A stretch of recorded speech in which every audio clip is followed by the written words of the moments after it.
Hello, my dear friends. Today we will begin our review of the diary of German Oberleutnant Martin Steglich. During his warpath in Russia, he made it to Demyansk. Here, German troops were surrounded, and he had to fight hard defensive battles. These memoirs are very comprehensive and interesting, because this German officer describes in great detail the facts of what he experienced on the Eastern Front. And now, let's begin. June 20th, 1941. Already before noon, the regiment commander, Lieutenant Colonel Kegler, gave all the officers a truly breaking and sensational order. Together we can cope. We will face hard days and hours, but we must go on like everywhere else. Trim our sails to the wind, keep our ears open and move forward. We have faith in God and confidence that we are superior, first of all inside.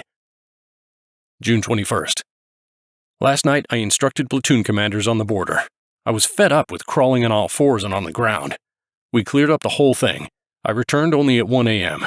We had a bottle of champagne with the platoon commanders. Before lunch, there were training with the company in case of any special orders to conduct the battle.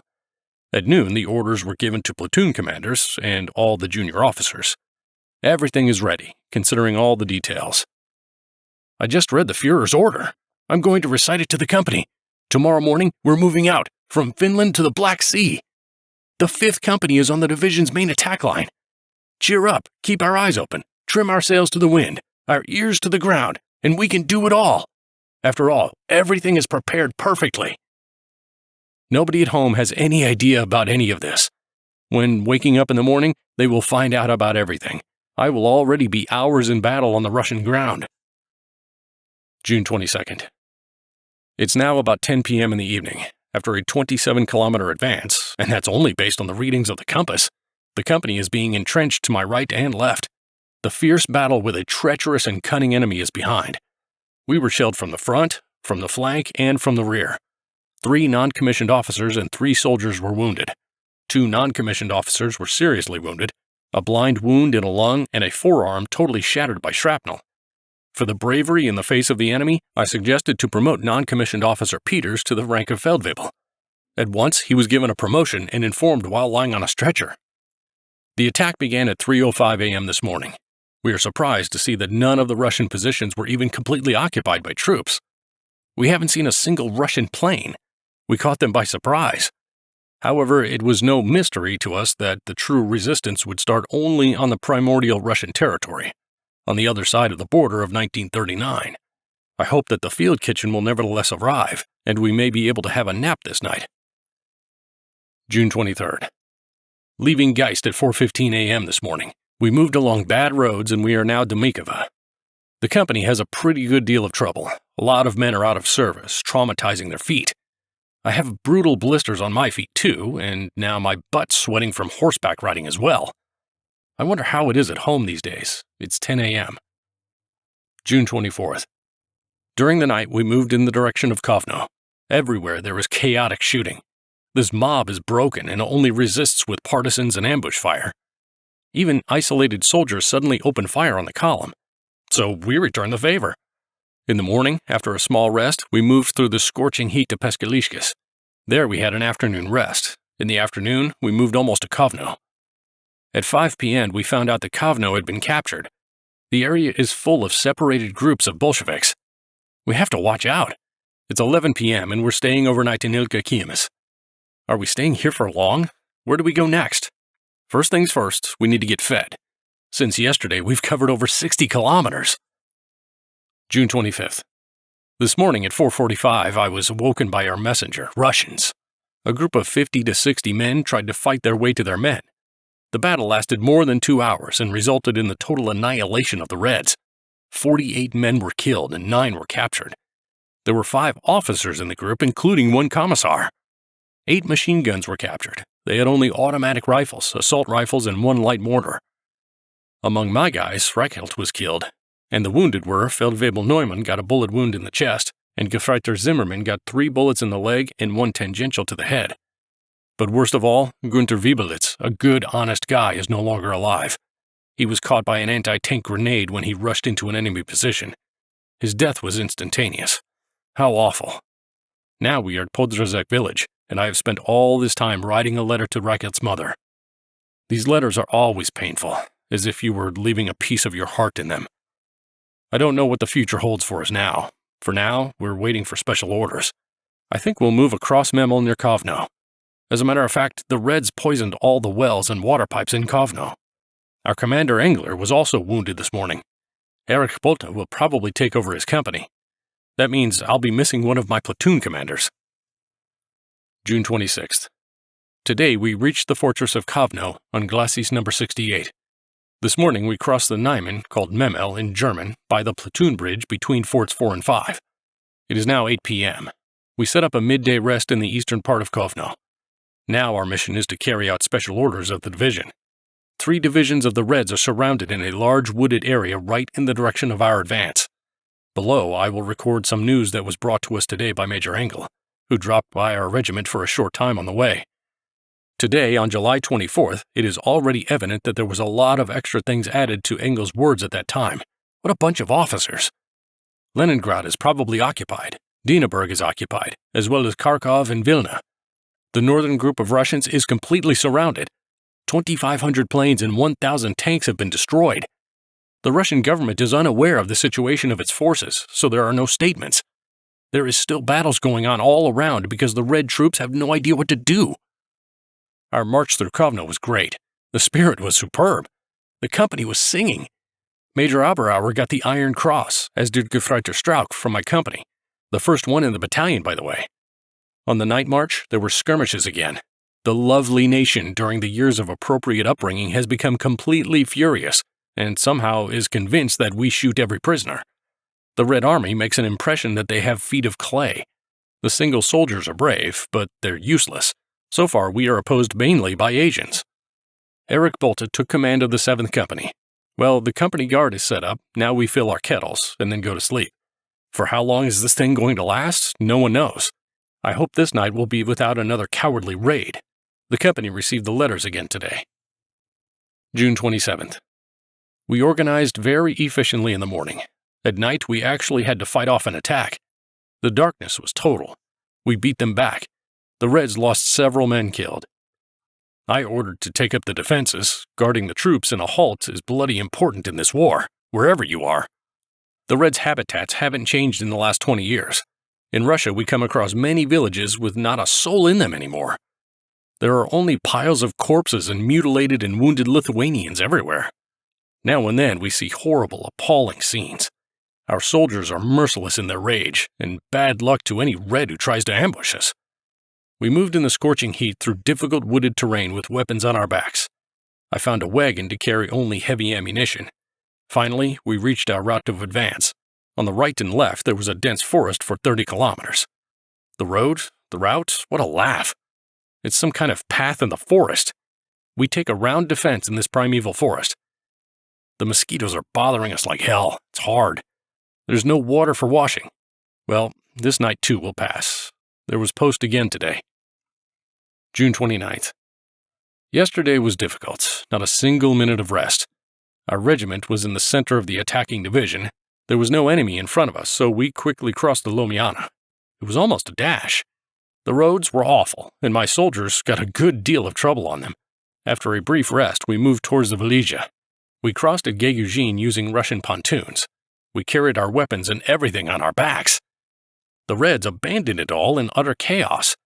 Their motorized division tried to cross the river here and was destroyed by dive bombers. It's a scary sight. The tanks, heavy motorized artillery, large tractors, everything is abandoned and burned. There are dead bodies everywhere. It's nauseating to look at. The Reds scattered in panic. We took the defense to guard the bridgehead at the bridge. The 2nd Battalion is on our left, the 3rd is on our right. We got lost in the forest in darkness. The Russian maps had nothing to do with the terrain. We reached the designated location only by midnight. We had no time to entrench, but at 4 a.m. we were ordered to move on. With weapons on our backs, we had to reach the next river, which was almost 18 kilometers away. It was the Cerventa. There was a light rain, but after the heat and never-ending dust of the recent days, it was even nice. Now we are setting up a guard to the east and southeast. Our wagons should still be coming up. I expect a little pause, for the soldiers are exhausted. We managed to wash and shave today for the first time in 3 days. I wish the families could have seen us, so muddy and unshaven. Yesterday it happened again. A Russian who pretended to be dead cunningly shot a soldier from the 1st Battalion at point-blank range. This afternoon we expect an urgent statement of the first generalized report of the Wehrmacht High Command on the course of the campaign in Russia. Everyone is excited. I suppose that many people around the world have eyes popping out of their heads in surprise. June 30th. It is now 6 a.m. The halt yesterday was broken by a hurried march. As soon as our wagons approached, we had to move out of position. We advanced about 17 kilometers. All was quiet and peaceful. There were no Russians, only their abandoned weapons and equipment. My company was at the head of the battalion. All were singing and chatting. It was the fulfillment of a soldier's dream of marching to Russia. At 10 p.m., we encamped for the night in the town of Valdai. I settled down in a small bed. The company spent the night in the tents. The night was quiet except for a short but strong thunderstorm. Today we march another 40 kilometers in the general direction of the northeast. We are probably heading for Dinabberg. July 1st, 1941. Yesterday we covered 36 kilometers. Our advance was cut off. We were seriously slowed down by a crossing of some river. We encamped in Pikunytse. I spent the night in a tent. It was very uncomfortable. It would be nice to nap a little longer. The conditions of the soldier's uniform is terrible. The body, in fact, is not in order either, especially the feet. During the move, there was nothing noteworthy, except that a Lithuanian woman who was a teacher told us that the Russian soldiers she saw fleeing before we arrived were unarmed and told her that they were heading home to make a revolution. Together we can cope. Well, by doing so, they will help to end this war, which so far, and I hope it will go on like this, consists for us of only marches. July 2nd. Yesterday there was an almost 30-kilometer march in the terrible heat. We halted in the afternoon to take a break for 3 hours in one of the villages. The roads are very poor. They are even worse than before. In the evening, not long before our arrival, at the overnight stay in Mazhikiai, it rained. I spent the night on dry straw in an open shed. In the morning, I suffered severe kidney pains. For today, and it's now 4 p.m., and we are on the road since 8 a.m., we have covered, may you believe it or not, as much as 6 kilometers. The rain, which had been falling since the nighttime, had just stopped. The roads turned into a mess of knee-deep mud. The soldiers had to drag even 4-horse wagons out of the mud. They even had to push the wagons down the hill. July 3rd, 1941. We reached our destination successfully yesterday, or to be more precise, this morning at 1:30 a.m. The landscapes around here are splendid. We have reached the lake area. The beautiful lakes are surrounded by a chain of hills. The people here are absolutely poor, and have become even poorer thanks to the Bolsheviks. However, we were busy pulling our wagons to the place, and we had no time to enjoy the beautiful nature. There was no rain in the afternoon, and this morning's sun pleases us again with its bright smile. We had to climb the hill last night. The wagons were dragged only by a tractor. Oberleutnant Engler is again with us. Such a lucky man. Only the muscles were injured. The wound was bandaged and he's back in action. It's a pity about Eric Bolta, who returns to the command personnel reserve. July 4th. We have a halt at Benyuna. We encamped last night about 8 p.m. at Svechita. Our whole shelter consisted of a dirty yard of some sorts, though with a fine straw stack. We call it social straw. It is the highest grade, nearly as good as a bed from Schlorafia. What a small thing we need now. Everyone in the company slept in tents. I never imagined that this was possible. The tents were in a nice proper quadrangle, like a peacetime bivouac. There was a meeting at the commander's in the evening. Afterwards, I instructed the company for a short time and fell asleep as if killed. We're on the march again at 8 a.m. this morning. We have already covered 20 kilometers, and there are still 20 kilometers to be covered. The long-awaited rest on the other side of the Dogava beckons us with a guiding star. July 5th. We moved forward all the first half of the day. Yesterday in the afternoon, there was Iron Crosses awarding. My company was awarded 4 Iron Crosses, second class.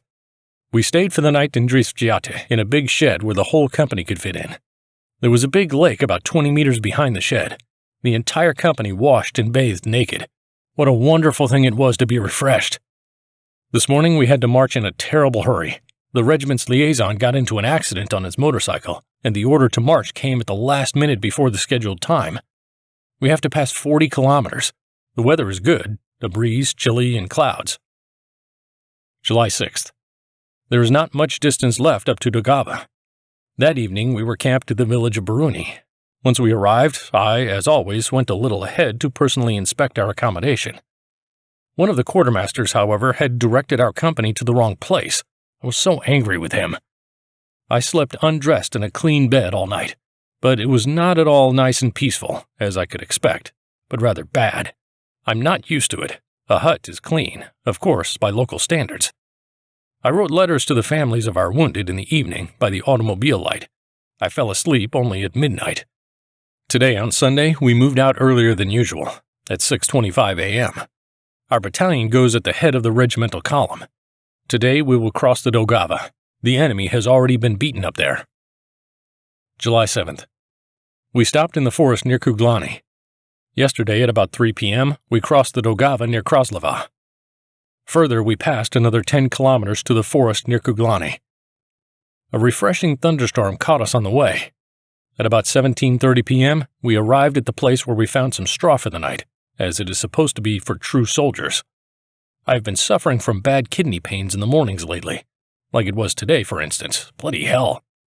Today's march is only 15 kilometers. We have to replace the 407th Regiment, previously sent out to guard the bridgehead. The rumor has it that there's a revolution in Russia, and Stalin's fled. Are we wishful thinking? In any case, the Red Army is condemned to chaos and extermination. Even yesterday alone, 52,000 soldiers surrendered voluntarily after their commissar was executed. July 10th. The heaviest, even the severest hours of the battle are over. First things first, however. On July 8th at about 6 p.m., we were alerted at Klobovchi, and we moved at a fast pace across the primary Soviet border at Bolshoye Ladalevo. I mean the USSR border before the Molotov-Ribbentrop Pact. There we had to engage in combat at night to beat back a Russian attack. In darkness we moved through rough terrain. The lowlands were mined, and only miraculously we got there safe and sound. On July 9th, my company took up positions for a defensive battle. This day was the hardest so far in my military service. I am deeply impressed by the events that took place. Since this morning, since 11:30 a.m., I feel like I've been back to life, because I thought I was dead and only hoped to leave this world honorably. Here's what happened. There was a forest in front of me, a true primeval forest. The reconnaissance squad we sent out didn't return, so my company had to join in. I moved out at 10:30 a.m., and since 10:45 a.m., I was engaged in a firefight with skillfully and wily defending Russians. The mission was to advance 2 kilometers, but we literally had to break into their defense, and that only for about 1,200 meters. We captured 8 anti-tank guns and 5 trucks, a huge trophy. And here it started. My company is alone in the forest, surrounded by numerous enemies. We were surrounded and attacked with artillery and heavy mortars. The first losses were 24 men wounded, but the Russians also had a lot of trouble from us. Everyone we were able to approach was killed, and as soon as the 6th Company rescued us from this difficult situation, both companies got struck again. The 10th Company, commanded by Erich Bolta, arrived. The carnage of one-on-one combat began. 3 rifle companies opposed to 1,000 Russians. The Reds were sitting both high in the trees, anchored to the trunks, and in earth shelters. You could not notice them at once. Moreover, we were attacked with direct fire from anti-aircraft guns, anti-tank guns, and 10.5-centimeter guns. Shouting, "Hurrah!" and on the signal to attack, "Forward march!" we rushed on the Russian positions, seized them, and destroyed the enemy. We settled on the Russian positions, and then I saw it was over for us. The Russians were counterattacking. We couldn't retreat. I had 38 wounded men to deal with. My only wish was to be killed before I fell into the hands of the Reds. However, after the heavy fighting, the Reds fled. We were all alone. The 6th and 10th Companies had withdrawn and waited for the morning, and with it for a new attack of the enemy. It never happened, however, or I would not have been sitting here this evening. 1 commissioned officer, Hansel, and 9 soldiers were killed, and 6 non-commissioned officers and 34 soldiers were wounded. There are 1 officer, 1 non-commissioned officer, and 11 soldiers left in the company among the wounded.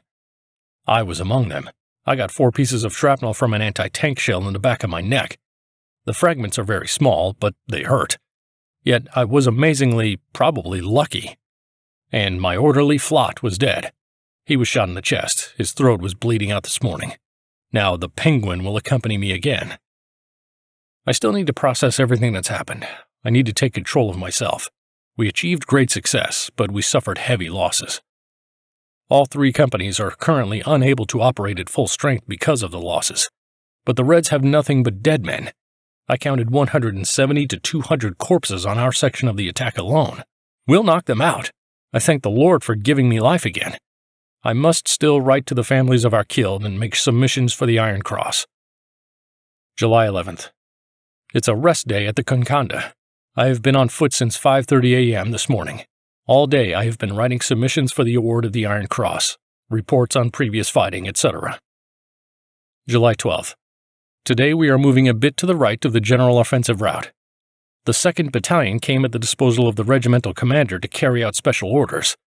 The other 2 battalions have been engaged in a successful offensive since 4 a.m. this morning. It is 6:30 a.m. now.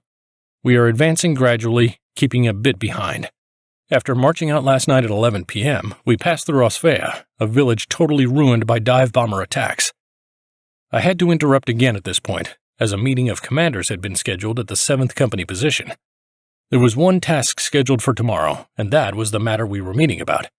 It rained hard, but I am now in the fresh air again and continue my paintings. July 14th. Sunday was uneventful and without fighting.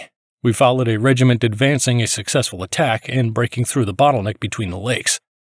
In the process, a whole battalion of Reds was again crushed. A general regimental lineup followed, just like in peacetime after the end of a training drill. It is good that the Red aviation is nothing compared to ours. Then we moved towards Sibish. We reached the village of Kimona on the lakeshore in 15 kilometers, where we built a tent camp. Sunday was a day of rest, but we couldn't relax because at any minute there could be an order to march. When you're on the march, there's no time to rest. I finished all the ongoing paperwork, wrote to the families of all our wounded. At 11:40 p.m., we set out on the march. In the afternoon, the propaganda company announcer interviewed me about the battle on July 9th. It will be out next days in Stimme der Front. This is a radio program. The title means Voice from the Front, translated from German. Since yesterday evening, we have already covered about 36 kilometers. Now we are having a 3-hour halt for lunch. The heat is absolutely tropical. The dust makes it unbearable. My wound suddenly reopened this morning, though it is still healing normally. So far, we have been moving probably a real highway by local standards, along the strategic route of the Reds. We have to move farther and farther forward, with forced marches, because we still have to surround the large Red units. The wretchedness here in the Soviet paradise is indescribable. I can't depict it clearly anyway. I don't have a sufficient literary talent, so I'd better quit this work. July 15th. We managed to get to Krestinovia yesterday. We set up a guard there from the south and southeast. In the evening, Berg, the senior rifleman, who had gone AWOL from the company on July 6th, even before the crossing of the Dogava near Kraslova, reported about his arrival. He explained his absence by the fact that he was afraid of a new wound and therefore wanted to commit suicide. I sent him immediately under arrest and handed him over to the division. On the same day this morning, a trial was held in his case. Berg was sentenced to 10 years hard labor, was declared unfit for military service, and was deprived of his civil rights for 5 years. The apparent leniency of the sentence imposed may be explained by his youth, apparent madness, and voluntary return. Alternatively, he would have been sentenced to death. After the trial, I drove with the witnesses and his closet comrades in a passenger automobile, catching up with the battalion that had left ahead, and only caught up with it at the lunch break. At 4 p.m., we continue the march. The 89th Infantry Regiment advances ahead of us. The bridge over which we have to cross has just been crushed by the weight of a heavy anti-aircraft gun. July 16th. At 0:30 a.m. last night, after numerous halts, we reached our assigned section. We quickly entrenched and fell asleep as dead men after a hot day and heavy crossing. I guess the air conditions are quite comparable to typical temperatures at the tropics. Even the night brings no coolness. At 5 a.m., we got the order to advance. The 2nd Battalion is in front on the right, the 1st Battalion is on the left, and we are in the direction of the general strike. The 12th and 48th Artillery Regiments, with their 21-centimeter mortars, made our mission much easier, giving us the chance to move forward quite a bit. Again, the Russians crawled out of their shelters and were about to flee when we charged with shouts of hurrah at the signal of the bugle. They can't stand it. As a matter of fact, these guys haven't eaten for 5 days, and despite being so hungry, they defended themselves desperately. I was very lucky today on my birthday. The company had no losses. This made me very happy and strengthened my soldiers after the hard times of July 8th and 9th, 8 days ago. That's what I wrote in my report after a successful offensive. The combat mission was successfully accomplished. We captured such a number of soldiers. The trophies were such and such. A number of Russians killed. No losses of our own. I report that it is my birthday today. The news quickly went around the regiment, and many people came to the command post to congratulate me. The regimental commander was among them, and many of my comrades and subordinates. July 17th. The encirclement ring is closed. We block it from all sides. We lie pretty close to each other, but I hope that everything will run well. We're all in individual entrenchments. It's disappointingly cold today, and it's starting to rain, damn it. July 18th. It is the second day since we took up the defense in the necking between the lakes near Sukoklino. There is artillery fire in both directions. The weather is cold, and if you lie down, you even feel freezing. To make everything worse, it's foggy and damp. Yesterday, the Reds made an attack and were beaten back, suffering heavy losses. Now we are buried in the ground, ready for defense and waiting for whatever should happen. We lie calmly, but as soon as the Red artillery fires at us, we jump into our hideouts. It is necessary to be careful to watch and be on the alert, so that they would not plan any meanness against us. The commander of my first platoon, Oberfeldwebel Jurison, was awarded the Iron Cross First Class today. July 20th. Today is Sunday, the 5th Sunday day of the war in Russia. Yesterday was nothing but a mess. We were under artillery fire all day. It was impossible to catch a break. The weather cleared up some, but our reconnaissance planes were unable to be engaged because of the low cloud cover. The regimental offensive by the 2nd and 3rd Battalions was scheduled to begin at 6 p.m., but it was already 8 p.m. when we actually launched the offensive. My company charged from the front, the 7th Company encircling the enemy from the right, and the 3rd Battalion attacked from the left, so we caught all the artillery goodness. In addition, the dusk thickened, and the offensive ceased on its own. The Bolsheviks fell into another kind of disgrace, war gases. When we came under artillery fire, and upon receiving my order to quickly regroup for defense, the company promptly dug into the ground. Rarely, I and Penguin managed to entrench faster. Amidst the noise of fragmentation and fugitive shells, I unexpectedly heard these particular bursts of shells that explode with a disgusting crackle and without shrapnel. It looks like shrapnel, but these shells explode high up in the air almost without a rumble and have a brisance effect. My eyes were immediately blinded by the acid odor of chlorine. There was no doubt about it, it was gas. I commanded to put on gas masks and fire a signal rocket to inform the rear of our troops. Thank God the wind soon blew away the cloud, and in a quarter of an hour we were able to take off our gas masks. All the soldiers in the company had their hands itching and burning until this morning. Well, wasn't it disgrace? At night, lying in an anti-tank gap, we got pretty cold. This morning at 3:50 a.m., we launched the offensive again. This time the 6th Company was ahead and the 5th Company behind it. We kicked out the Reds, again hidden in the bushes so that you could not notice them at once, crossed over the bridge set on fire by them and burning badly, and the head of the column burst on the other bank. The combat task was accomplished, and they had shouted, "There are tanks in front!" There were 8 of them at once. Fortunately, these swines did not have enough courage, and they did not continue to break through, and in fact we managed to drag the anti-tank gun across the burning bridge only on hands. When the gun was on the other bank and opened fire, these swines got away at once. They were firing large caliber guns. We were also shelled by artillery, heavy mortars and tank guns, 7.26 meter machine guns and 3.7 centimeter cannon. We quickly entrenched ourselves in the bushes. At 11:30 a.m., I was ordered to take up the defense. The entire regiment goes on the defensive against the Reds, attempting to break out of the cauldron from the south. I wish they would advance with infantry alone, without artillery softening up. Without artillery support as powerful as in the last 3 days. In that case, I believe we could cope with them. This kind of defensive fighting takes special effort. It is necessary to observe constantly to spot this scum at the first attempted approach. What will this war be like from now on? Currently, we know almost nothing about the state of affairs on the fronts. The situation is still unfolding and nothing is being brought to our attention. Major Oberauer was awarded the Iron Cross First Class, and that made us very excited. There are 5 men wounded, 1 killed. This is the balance of the last few days. All Sundays so far, beginning with the first, have been days of great skirmishing. The resistance of the Reds begins to grow visibly stronger. July 21st. I took out additional insurance on my life for 5,000 Reichsmarks and sent the papers off yesterday. The fact that this is being done right during the war is laughable in itself. Actually, this procedure was initiated by me back in May, but only now it came to realization. After the reconnaissance group was sent, I went to sleep, as there was no sign of the Reds. The night was quiet. I ordered to hand out blankets to everyone so that they could have a good night's sleep. In the pre-dawn twilight, a gully washer suddenly started, and we quickly moved to take a nap under the tarpaulin.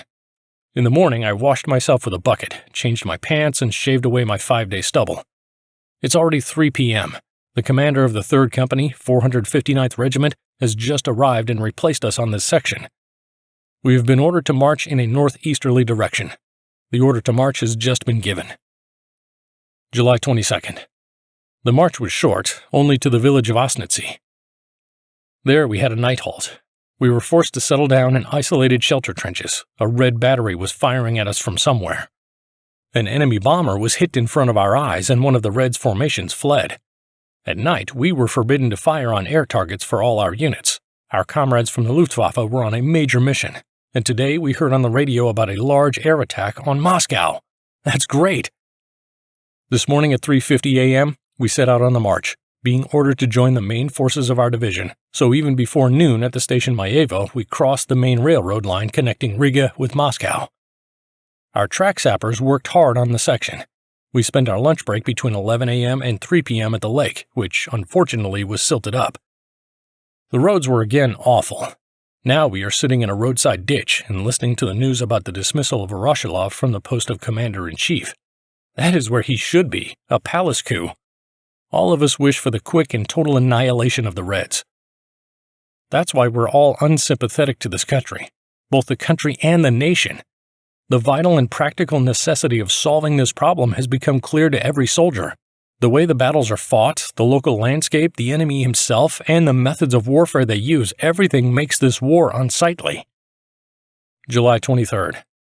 We gathered for the march in a hurry because the regimental radio men had made a mistake with the time. The battalion set out an hour late. We marched along a comparatively good road about 18 kilometers to Nazva. In the village of Drozdovo, we had a break. It was incredibly hot, and even now it is still unspeakably hot. The heat at midday makes you crazy. In the afternoon, there was a refreshing heavy rain.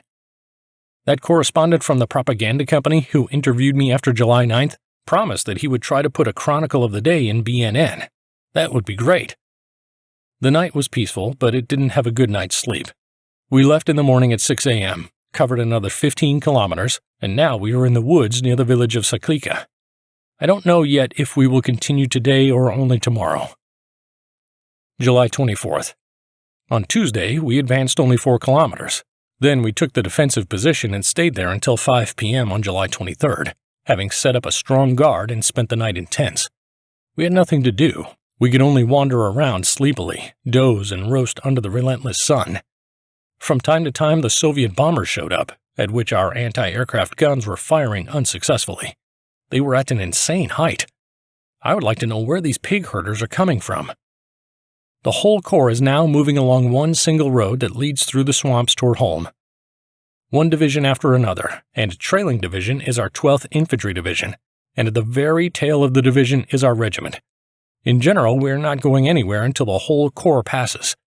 Our mission is to cover the southeastern and eastern flanks. The guards are always strengthened additionally at night, because in this damn country you never know what to expect. Right now, we're in the village of Koyani. There's a lake nearby, but it's all silted up. Since yesterday evening and this morning, we have been on our feet since 6:30 a.m. We are busy sorting out the belongings of the dead and wounded. This work is time-consuming, but it must be done with the understanding of our responsibility to these people.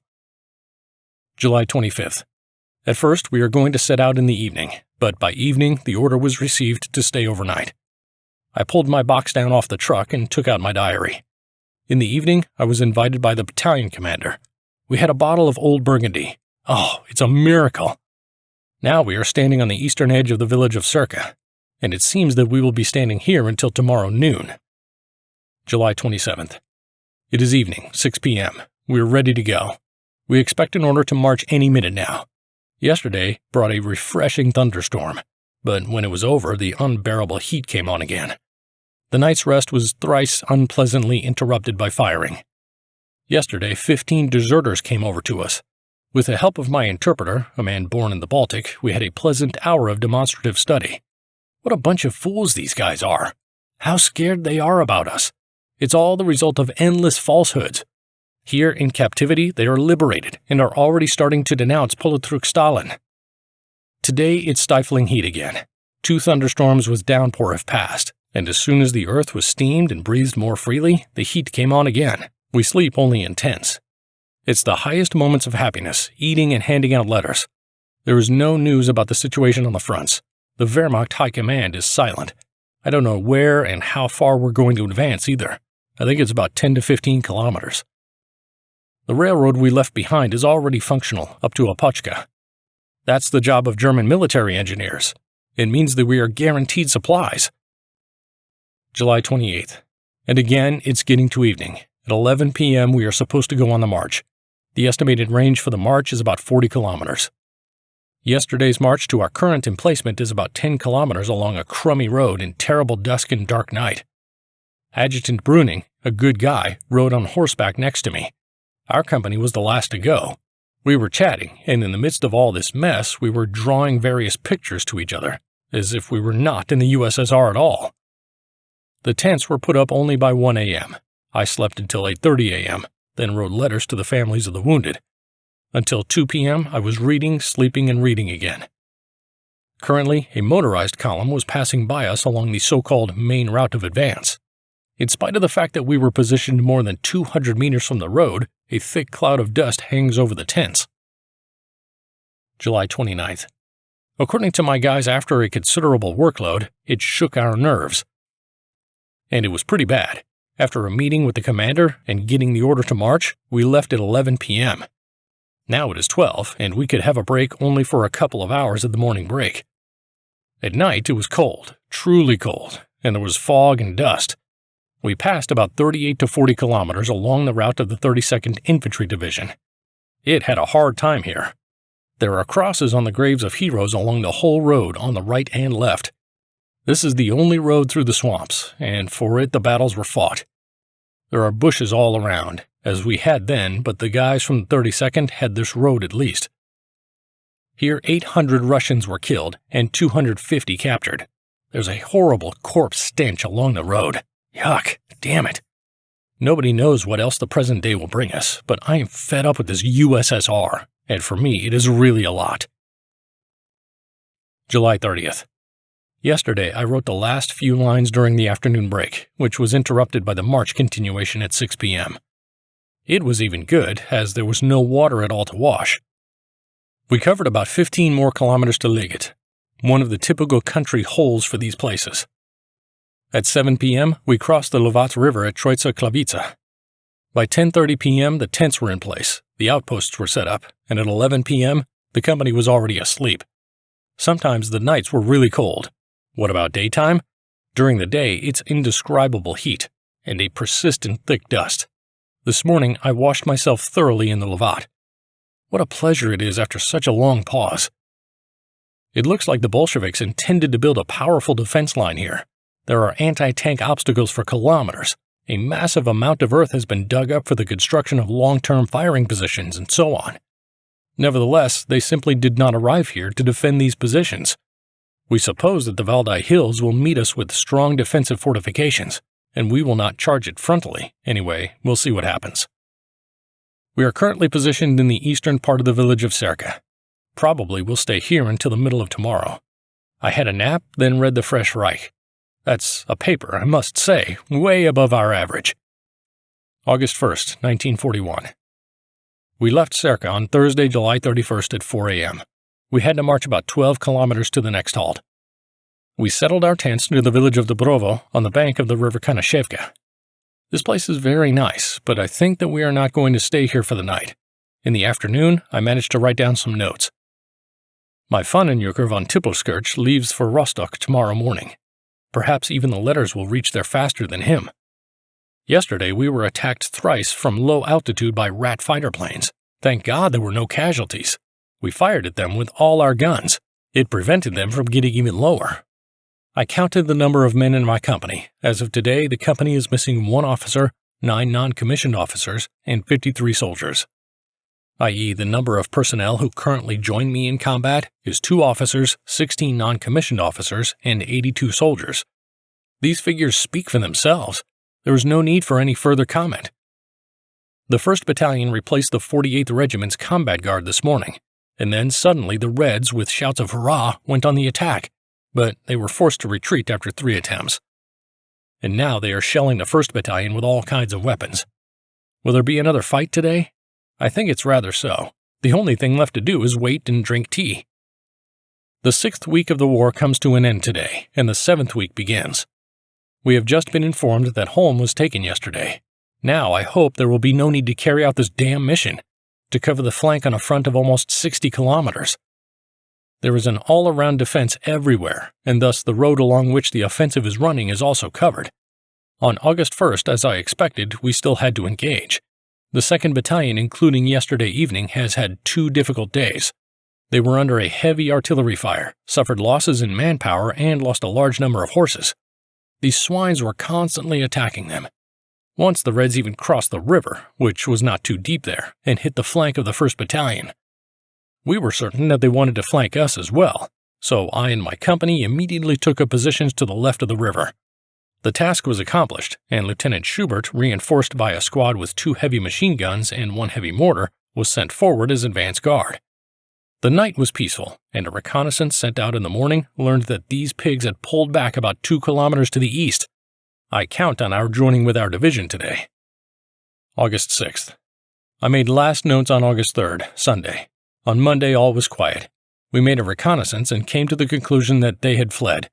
Besides, our artillery had attacked the approaching Red columns so heavily that this mob had to run away in confusion. On Monday evening, Brüning, Hubert, Dr. Bruckmann, Dr. Fock and I were at the battalion command post. We fell a little into a world of illusion, telling each other about the wonderful feasts and marvelous drinking. As I settled down to sleep in the dugout, I suddenly felt disturbed and couldn't sleep for a long time, haunted by the feeling that something was about to happen. Here you gradually gain such perceptiveness, and indeed, at around 1:45 a.m., both forward patrols fired a green rocket each. An enemy attack. Night attack. Damn it. A heavy shelling started. Not hesitating a minute, I moved with the company on guard at the bottom of the gully, taking everyone who came up from the front. The soldiers from Schubert's platoon, the guard unit of the 7th Company, and part of the 6th Company have taken them all under my command. I took up a position in our rear. Schubert, meanwhile, had to withdraw from his position because the Reds suddenly, with their forces of 2 companies, almost surrounded him. When I sent out reconnaissance men, I got the order to retake the position lost by Schubert with the support of one of the platoons of the 1st Battalion. So I was forced to attack with the forces of only 1 company, without heavy weapons, understaffed, and made up of soldiers from 4 different companies, and despite everything, we succeeded. We started at 9:30 a.m., and at 2:30 p.m., I was already reporting to the battalion. The enemy had been completely destroyed. The position of Schubert had been taken. Among my guys were killed Feldwebel Stress and Wegmann. Oberfeldwebel Jurison was badly wounded. The company did a good job. 140 Russians killed, another 30 men burned in the huts. There was thick fog and poor visibility tonight. We had to stay alert. It's an especially unpleasant job to cover the flanks. We are totally on our own, without communications with the main forces, and can only rely on our own manpower. I hope that our neighbors will advance soon to Velikaya Luki, and the stupid situation we've got will finally come to an end. August 8, 1941. It was comparatively quiet on Wednesday evening. I was ordered to arrive at the battalion, and I headed there along with Penguin. When I arrived, I got another order to set things up in such a way that we could withdraw by pulling away from the enemy. However, the battalion, in any event, had to guard the regiment's march through Pogost Volok. The pulling away from the enemy must be accomplished upon receiving the code signal. It would be fine, but the enemy instantly attacked the 7th Company. The attack was beaten back, and they even began to pursue the enemy. Meanwhile, I had to stay in my trench and wait. What a stressful night it was. We knew that the Reds could outflank us. We had a forest on our left flank, and besides, the other battalions were in contact with the enemy. Eventually, at 0:55 a.m., the code signal was given, and we started to break away from the enemy in an orderly manner. We break away gradually, heavy weapons first, and then the units at the very edge of the flank. Accompanied by 3 soldiers, I was the last to leave the position. Withdrawing, we passed the graves of Feldwebelstrasse and Gefreiter Wegmann. The graves were embellished lovingly by their comrades in arms. This was not how I imagined the farewell to them. At night, accompanied by several soldiers, I stayed there for a short time, and all we could do was to utter a short prayer honoring them. And now the Reds are there! Our front line was moved back by 5 to 7 kilometers. Consequently, the division's ground has improved a bit. I use the word improved because the flanks are still exposed, and there is no communication between the divisions but by reconnaissance sentries. In short, it is very uncomfortable, particularly at night. In total darkness, when it's the most dangerous, I and the commander of the company's command and control department replace each other every hour. It makes us very nervous. This morning, the regimental commander conducted a meeting of officers, and immediately after it, before I even had time for a shave, it started. The Reds again opened an artillery fire on us. 2 batteries of light and heavy guns are firing at us. Owing to the current situation, we definitely won't receive any letters for a few more days. The fact is that our not-too-good situation is aggravated by the heavy thunderstorms that have been raging over us since yesterday. The worst thunderstorms I've seen, and the rain is pouring hard. In short, it's total crap. I've just written some drafts of letters to my family. I hope that between the rains I will manage to write them completely. To be honest, I have no wish to write letters. I just write postcards so that my family at home might guess by the date and handwriting that everything was still good for him on that day. I don't think there's anything else to write. Now I am sitting in the anti-tank hole together with Penguin, while the rain is still monotonously drumming on the tent coat from above. August 10th. I didn't mention any settlements in my recent notes. So far, we have passed through the villages of Dubrovo, Medvedovka, Kumovskaya, and Pogosluolok, and now we are stationed in Myashlevo. Yesterday in the morning, we are awakened very unkindly. The heavy rainstorm made me take a nap in the tent, exhausted by the night sentries in total darkness. And then, already at 7:30 a.m., there's an artillery bombardment. Bloody hell! We have never run to our shelter so quickly. It was fortunate that the Red Battery was immediately detected and destroyed by the fire of our artillery. That ended the shelling. Afterwards, they fired from time to time, but it was from a distance. Now, the Russians are acting surprisingly calm. They have withdrawn their regular forces and replaced them with armed civilians. We are on active reconnaissance because we still need to be alert and keep our eyes open all around us. Right now, our artillery is firing. I don't know where they're firing at, but I need to find out. Yesterday, we got some important news. We were informed that Staraya Russa to the north of us had been taken. Only near Velikaya Ruki the Reds still resist, so we have to stay here for a while. Well, then it must be so. It's difficult for us as an offensive army to hold our defenses because we have to reorganize.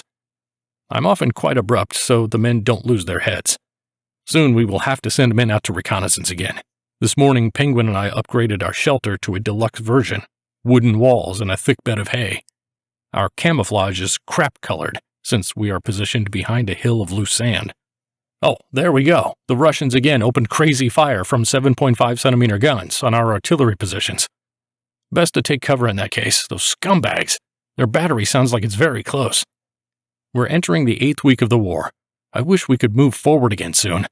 I really don't like this current mess. I'd rather advance than defend. It makes me worry about all sorts of silly things, especially when lying idle or standing guard at night, staring up at a sky of stars that looks down on you so coldly and arrogantly. The weather was good again today. Well, here we go again. The Reds are out of their minds. They're shooting like crazy wherever they can. I hope our observer in the front will spot them soon. August 12th. It was raining all day yesterday, and what a heavy rain. It was a real downpour. The driver of our supply truck, who had to drive 20 to 25 kilometers to the rear to get provisions, reported that there were such deep potholes on the roads that the trucks were stuck on their axles. Well, the weather so far is not favorable to us. Yesterday, the Russians bombarded us all day long, sparing no ammunition. On Sunday night to Monday morning, they attempted to attack our outposts, but they were beaten back. When the commissar was killed, we found important papers, maps with markings, and the order to attack. The previous night was quiet. 2 times together with Penguin, I went around our entire front line. Then I fell asleep for a while. The most danger lies in the hours when the moon rises and the morning fog falls. That is when these guys are looking for a sudden raid, since all their daytime sorties are met with a solid response. But the woods and night are their favorite thing. There was no rain today, thank God. It's about 5 p.m. The Russians charged the 3rd Battalion, but their attack was repulsed. Now they're after us, after our outpost. For unknown reasons, the soldiers from the outpost have pulled back to the main line of defense, despite the fact that we knew about the Russian troop concentrations for a long time. Why? We can finally judge about it after clarification of all the circumstances. Currently, our task is to retake the lost territory. Lieutenant Bach at the front has already been ordered. Lieutenant Schubert, who was next to him, recently had a similar mission at Kumovskaya. The only significant difference is that it's daytime. Now the 7th Company will move forward and recapture the position seized by the enemy. The daylight hours are coming to an end. I hope the situation will be resolved before nightfall. August 13th. Last night the 7th Company managed to retake its former position. It must still be analyzed the way Lieutenant Bach, the platoon commander, and Engler acted. Anyway, it's a blow to the prestige of the 7th Company, and Count Engler has once again demonstrated that he is, to put it mildly, in short, the fact that he is not a secret to me for a long time now, I hope, will be noticed by the higher command. All this matter is extremely sensitive for our commander, Major Aberauer, and I well understand this good old soldier, who commands his battalion with the greatest solitude and responsibility. He is, after all, an unbelievable man of righteousness and incorruptible person. Even if he occasionally lashes out at us, it all comes from the heart. Last night I had a feeling something was about to happen, but it didn't. But this morning, however, the enemy still raided the positions of the 3rd Battalion, and the reconnaissance raided us. According to the testimonies of the captives, we already know a lot about the enemy. The officers are mainly knocked out, as well as the commissars. The soldiers are badly fed. The personnel are poorly trained recruits. For the last few nights, the moon, which shines almost as brightly as the day, has been unfortunately appearing more and more late. It's a waning moon, and we'd prefer a waxing moon. We know by experience that in total darkness the Russians are always attempting to do sorties. We wander back and forth along the front line with the Penguin at night. I hope that this night will be quiet. August 16th. The Russians made another attempt to attack us. The day before yesterday in the morning, their 7.5-centimeter projectile exploded about 8 meters from the trench of an observer of the company's command and control unit. I move constantly along the front line, night after night, taking control and observing. Penguin is always with me, with hand grenades on his belt. As a result, I can only take a short nap. The problem is that I can only sleep at night. I can't do it in the daytime. I can only take a nap. For over 14 days, we have been on the defense. It is certain that in the course of further progress of the operation, there will be another large encirclement here, so we need to hold them off on our section and to attack rapidly on the flanks. I guess that first of all Leningrad will be taken. This city must be taken. It will give us the Baltic Sea. We bet between us that the war will be over by August 14th, and tomorrow it will be the 9th week. We've made new bets. Now it's September 14th, 1941. I wonder where we'll be by that time. Our positions get better and stronger day by day. I see a proper system of trenches already. I summoned the barbers from the rear today. My soldiers needed a haircut. August 17th. Today marks the 9th week of the war in Russia, and we are still on our spot. At 3:10 a.m., the Russians started artillery bombardment. It's now 8 p.m., and they're still shelling. Probably they brought them ammunition again. They are not sparing. They are firing a lot and randomly. The rumor has it that the Reds have managed to break through between the 32nd and 123rd Infantry Divisions. We don't like to hang around here and hold our defenses, but what can we do? We have to do it now.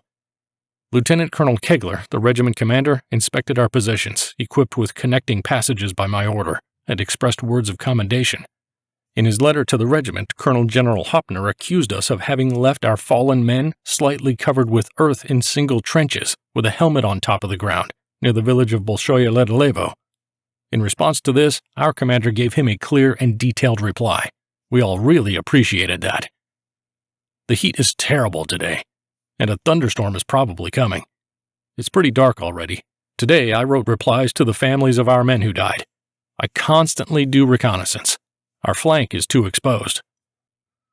August 19th, 1941. Yesterday it was stifling heat again. The rivulets of sweat ran down even from those who were just lying motionless.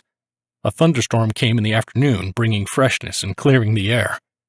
In the evening, I visited the battalion headquarters to talk and get some news. My Sunday assumptions about the Soviets' breakthrough came true. 5 of their divisions broke through our defenses south of Staraya Russa, but General Lieb, our former regimental commander, managed to stop their breakthrough with a hastily formed force of 3 regiments. Well, it's not the first time that he has been in such rebuilds, so now he will certainly be awarded the long-awaited and fully deserved Knight's Cross, and this mob will be surrounded and annihilated. It's now 2:20 p.m. At 3 p.m., the 1st Battalion with 2 companies will start a charge against the Reds positioned in front of them. By all estimates, we'll be here another 8 days. I'm again making those never-ending rounds of our front line. My uniform pants are always getting torn. I simply attach a new patch on them. Eventually, depending on how long the war will last, there will be new pants consisting of nothing but patches. August 20th. The night was calm. I heard no sounds of the enemy. The nights nowadays are as dark as they could be. Carrying out a sortie, the 1st Battalion faced a strong resistance of the enemy and by evening fell back. The Reds have prepared for defense. This morning I was awakened by the commander of our regiment. He visited the battalion and stopped by to see me. We had a short talk and he handed me the honorable list of the German land forces, which mentioned also my name. Our general was also with us. I immediately prepared everything to send the list home. It would be wrong to keep it here. Our forces are already at the distance of 40 kilometers from Leningrad. Tomorrow, on August 21st, the attack at Velikaya Luki should begin. That means that we, too, will probably move forward in a few days. It is cloudy, no sunshine, and windless. It is disappointing that the soldiers force me to punish them for their misconduct during guard duty, even with the most serious measures at my disposal. I am astounded at the irresponsibility of these guys, who have no thought for the possible consequences of their actions. I could say one thing for sure. If they had not been brave and courageous soldiers who had only once stepped out of line, this case would have been submitted to a tribunal. It should be obvious that the most stupid man should have realized what kinds of raids the Russians were able to conduct at night, and yet there was such irresponsible behavior. August 23rd. Yesterday I was at the division to see the 2nd officer of the general headquarters, in the department of the chairman of the court-martial. The most pleasant thing about it was the 50-kilometer ride itself. It was the first time for such a long time that I had driven in an automobile. Driving an open car of high cross-country ability, I experienced the cruel permanent of the so-called Russian roads. At night, I inspected the guard posts again, and therefore practically didn't sleep. The night's sleep turns out to be fragmented. Frequently, I have to lash out at my subordinates for various duty incidents. The sentries carry out the duty without proper vigilance. The non-commissioned officers do something wrong, and even my officer in the company's command and control unit sometimes makes such a mess that it makes my hair stand on end. These young fellows are too reckless. They'll make a mess of things, but in fact, they're pretty good at what they do. Yesterday, our troops moved to the south and west of Velikaya Luki. The tanks cut off the Reds' retreat. We are waiting for now. This mob will be driven right towards us. 32,000 disc-shaped and mortar mines have been placed in front of our section. I hope the Russians will be blown up by them as much. Yesterday I got a replenishment of 1 non-commissioned officer and 11 soldiers. They're very young men. The youngest is 17 years old. I have to be more gentle with them. First of all, they need to learn all the features of the campaign in Russia, to learn about all the tricks that are used by the Reds in the fighting, to get used to the landscape of this USSR, to study the situation, and then they can engage in battle. Besides, they will have to learn a lot more about military affairs.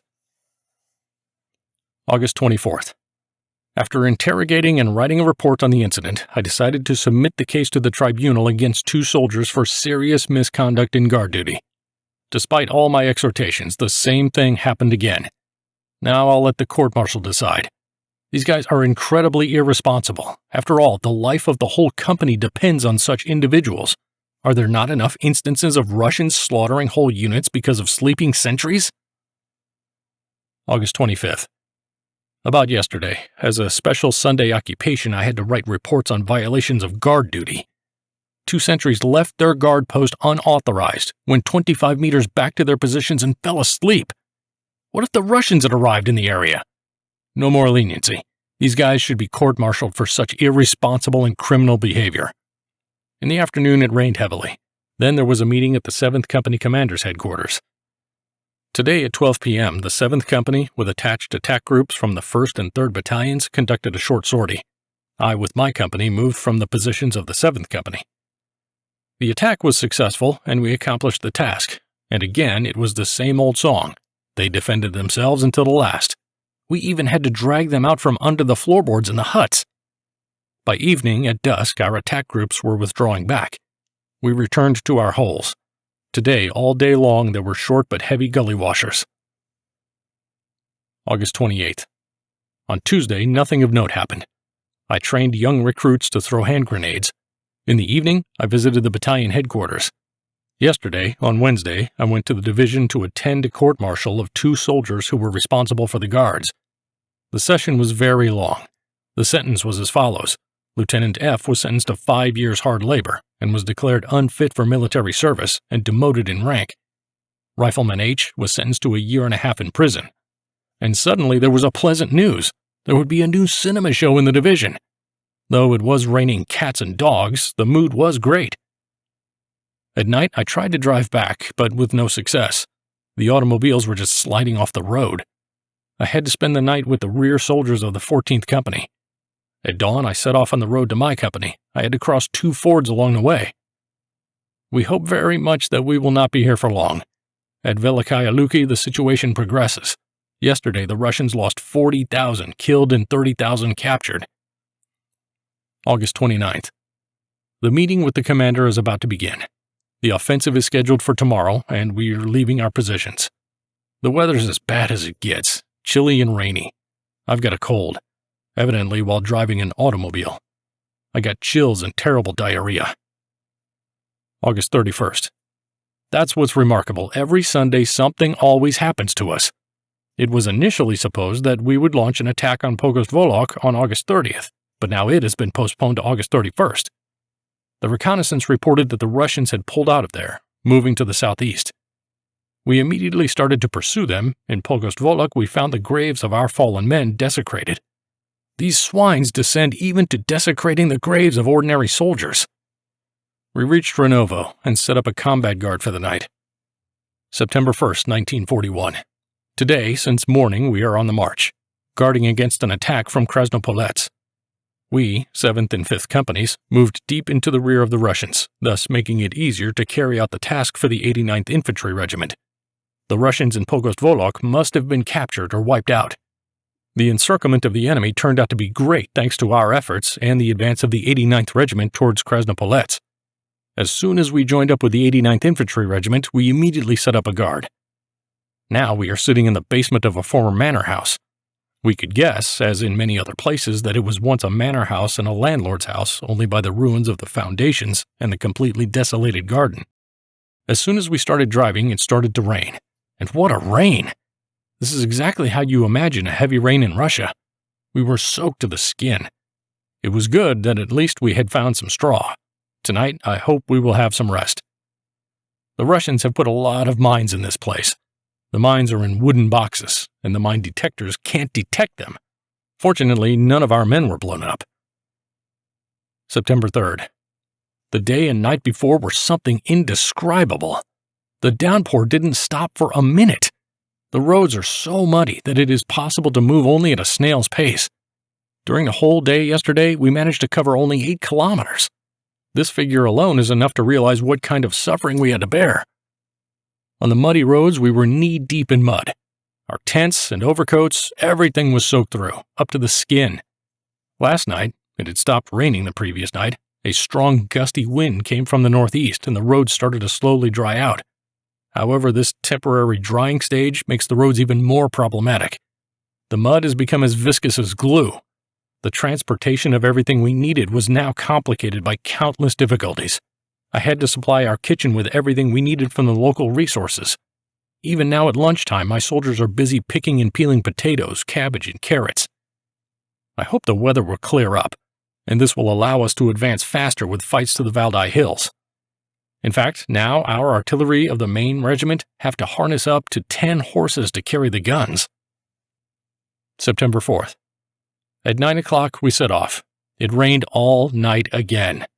That means that the roads are bad again. We managed to spend the night in warmth and on hay. September 6th. Yesterday we covered about 15 kilometers. At first it was quite acceptable weather, but at midday it rained again. We moved a bit to the left, next to the 89th Infantry Regiment. To our left is the 48th Infantry Regiment, so we are in the center of the division. In the evening we spent the night in another hellhole. Well, at least it's warm and dry. Until 11 p.m. the Russians bombarded the area around our night shelter with artillery pretty intensively. This morning at 7 a.m. we marched again on a terrible road. We are now taking a short rest break. And yet the main point is that we will soon reach our goal, the St. Petersburg-Moscow Railroad line, beyond Valdai. September 7th, 1941. It is already the 13th Sunday of the war. It's autumnal cool, occasional rain, sometimes with hail and sunshine. Today we marched about 18 kilometers with weapons and equipment on our backs. We are pursuing the Russians on their heels. Now we are in the village of Dogava. The Reds have been kicked out of here only 2 hours ago. They run whenever we come any closer. That's something new. They have abandoned their positions here, quite cleverly equipped with barbed wire and stuff. About 10 kilometers east of here there's a source of the Volga. The aircraft activities of both sides are quite vigorous. Since yesterday, our heavy fighters have been permanently in the sky. Our convoys are always very late, though we are constantly losing our horses on these goddamn roads, yet we are keeping up with the enemy. Yesterday we stayed overnight in Bolshoi Bahat, where our 1st Battalion had driven the Russians out about an hour before. We set up a strong combat guard. The wagons arrived only at 2 a.m., and today, since 7:15 a.m., we have been on the move again. It's evening, about 7 p.m., and our field kitchen has just arrived, so I'm going to eat something first. So far today I've only eaten some carrots. September 8th. Today we set out only at 1 p.m., with bright sunshine and along a good, eventually dry road. This is the result, 12 kilometers in just 2.5 hours. Could it be compared to the previous days of continuous rain? My wagons last night arrived as late as at 4 a.m. The nights are already noticeably cold. We are now in Luga. It's a big village. The Valdai hills are very picturesque. It has to be admitted, regardless of all my prejudice to this USSR. My 2nd platoon has been ordered to guard the regiment today. Today I moved on foot because I sent my stableman K together with another soldier who could ride. Down the road we passed to the convoy to take the letters, which have been there for 6 days. We have been on the way since 9 a.m. today. It is now 4 p.m. September 10th. An order was given yesterday. The battalion shall not move anywhere for now. So we were given a day's rest unexpectedly. We hurried to get ourselves cleaned up. I bathed myself clean from top to bottom. I call it ablution with a bucket, because the containers used are not much bigger. In the afternoon at about 2 p.m., I set out on horseback, and by 8 p.m. I was back from reconnaissance of the area 10 kilometers west of us. There are as many as 5 Red divisions surrounded to the east of Holm. The 1st Battalion has already marched out tonight. We have to be here for the time being in full combat readiness, so that we can engage, if necessary, in the area where it is needed. The tanks have broken through and moved toward Valdai. September 11th. The order to march came at 12:30 p.m. The battalion immediately moved out. Now, since 6 p.m. of yesterday, we are taking up the defense and standing on guard at Positional. As there is nothing happening yet, the company units settle in huts, constantly replacing each other. Last night there were the first frosts. And now the sun shines bright. Right now, literally in front of our eyes, our anti-aircraft gunners shot down 3 Soviet bombers. How great it was to have them shot down! September 14th. It's 1:30 p.m. We just got orders to march. We have to move out at 2 p.m. Well, that's Karasho. There is much to write about the events of the previous days. For the sake of visualizing the situation, I will just say that I washed for the first time in 3 full days and shaved for the first time in 6 days. These details alone would indicate that we were on a roll. On the night of September 12th, the battalion was ordered to fight. At 1:30 a.m., a liaison officer arrived, and there was no time to sleep anymore. We had to set up and organize everything. At 4 a.m., we marched with weapons and equipment on our backs from Positional to Dubrovki. There was the initial position of the whole regiment. The mission was to sweep the river valley with an attack. The 1st Battalion marched ahead on both banks of the river, followed by the 2nd Battalion, echeloned deeply to the left, protecting the flank. We were intensively bombarded by artillery, in an effort to break through the locked cauldron, because the Reds knew that they were surrounded. Upon reaching the target of the attack, Dolmatovo Borok, my company engaged, supported by a heavy machine gun platoon, a light machine gun platoon, and a battery of 15-centimeter guns. The rain continued to pour down all day. We were soaked to the skin. We became aware of the testimony of the captives that there must be several hundred trucks, uncountable numbers of guns, etc., in the woods into which I had cut in. I moved deeper into the woods for about 1,800 meters before reaching a large glade. I sent out a reconnaissance, which reported that there were 3 lines of defense there, with tanks and 3 batteries placed directly behind them. And then the artillery fireworks broke out. The Russians were directly firing with 8 15-centimeter guns, 4 7.5-centimeter guns, and 3 tanks. I returned fire. The entire arsenal was engaged, anti-tank gun, heavy and light mortars, as well as heavy and light machine guns. All of this was from a distance of 400 meters. We overwhelmed them with our gunfire, destroying 1 tank and shutting up their artillery battery. All this mess lasted from 2 p.m. to 11 p.m. We spent the night in readiness, and by morning the Russians had pulled out. What trophies we got! That's insane! In the woods, the strike group of our company was accompanied by a Latvian, who had been forcibly drafted into the army by the Russians. The group returned after counting the trophies and bringing many captives. We drove the Reds out of the encirclement with fire straight into the hands of our other units on the exterior guard. There were numerous vehicles on the road, which the Reds desperately cut through the forest, for 8 kilometers in large meadows, scattered and abandoned in a terrible mess. 487 trucks, 20 armored vehicles, 6 armored reconnaissance vehicles, 6 armored automobiles, 35 transportable field kitchens, 15 8.8-centimeter caliber anti-aircraft guns, 23 15-centimeter caliber guns, 3 long guns of 15-centimeter caliber, 7 7.5-centimeter caliber guns, 2 12.62-centimeter caliber guns, 2 mobile radios, 8 anti-tank guns, 25 automobiles, 18 motorcycles, and uncountable light and heavy weaponry. The trophies are absolutely incredible. In the afternoon, I was informed that I was promoted to the rank of Oberleutnant as of September 1, 1941. I was very happy. Everyone congratulated me. The last 2 bottles of authentic French cognac were emptied in an anti-tank hole in the middle of a Russian forest in 1,300 kilometers from the homeland. In the middle of the night, there was another telephone call. At 4 a.m., the battalion should be ready to march. We have to break another encirclement. In other words, we have to march for 25 kilometers. Now we're in Nikolaevskoye. So far, there are only 2 attack groups here, with no contact with the enemy, but from all directions around the circle, from the north, northwest, and east, other attack groups are pulling up here.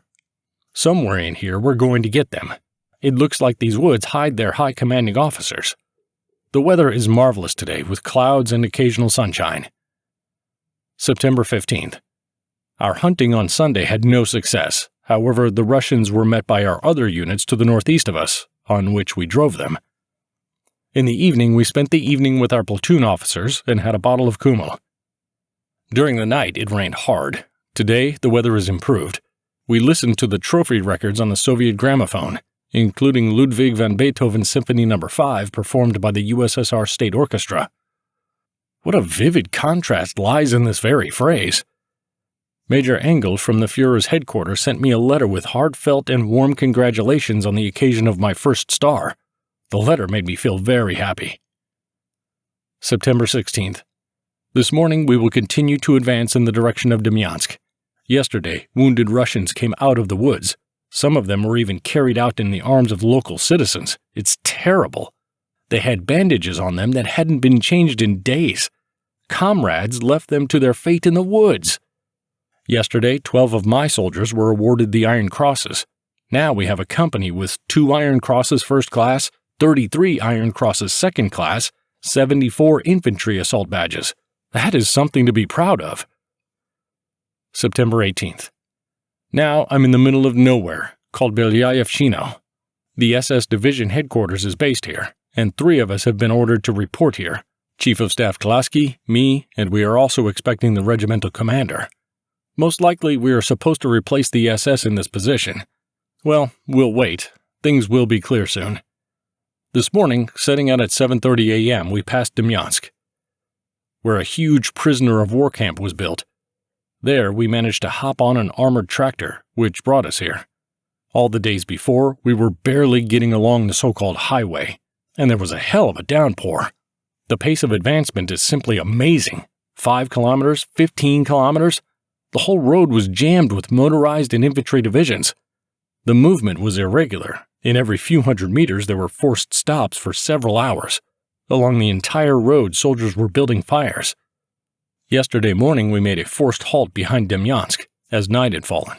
Besides, the bridge in Demyansk is not ready yet, so everyone has to overcome a deep ford. Yesterday, we were replenished with 24 men. Everyone whispers and sometimes even says openly that we will have to take the defense here, while the key combat operations will unfold in the direction of Moscow. Well, being on the defensive here is total crap, especially in this kind of weather. I can't distinctly hear the artillery cannonade. September 19th. Yesterday, we were instructed by the 1st SS Infantry Regiment on the section we took today. The rain kept falling all day. We had to return from the SS Division headquarters on foot initially. Later, we managed to ask for horses in the cavalry platoon, and further in the direction of the battalion, we rode on horseback. We reached Danilovo by 8 p.m. During the night, the order to take our current section was delivered. We set off at 6:30 a.m. The first snow and rain fell. I got terribly cold on horseback. I inspected our entire front line and instructed the platoon commanders. The length of my section is 2,300 meters. The left flank is in order, but the right flank goes through the woods, which is quite bad. The Russians' raid with Curtis P-40s have been non-stop during the day.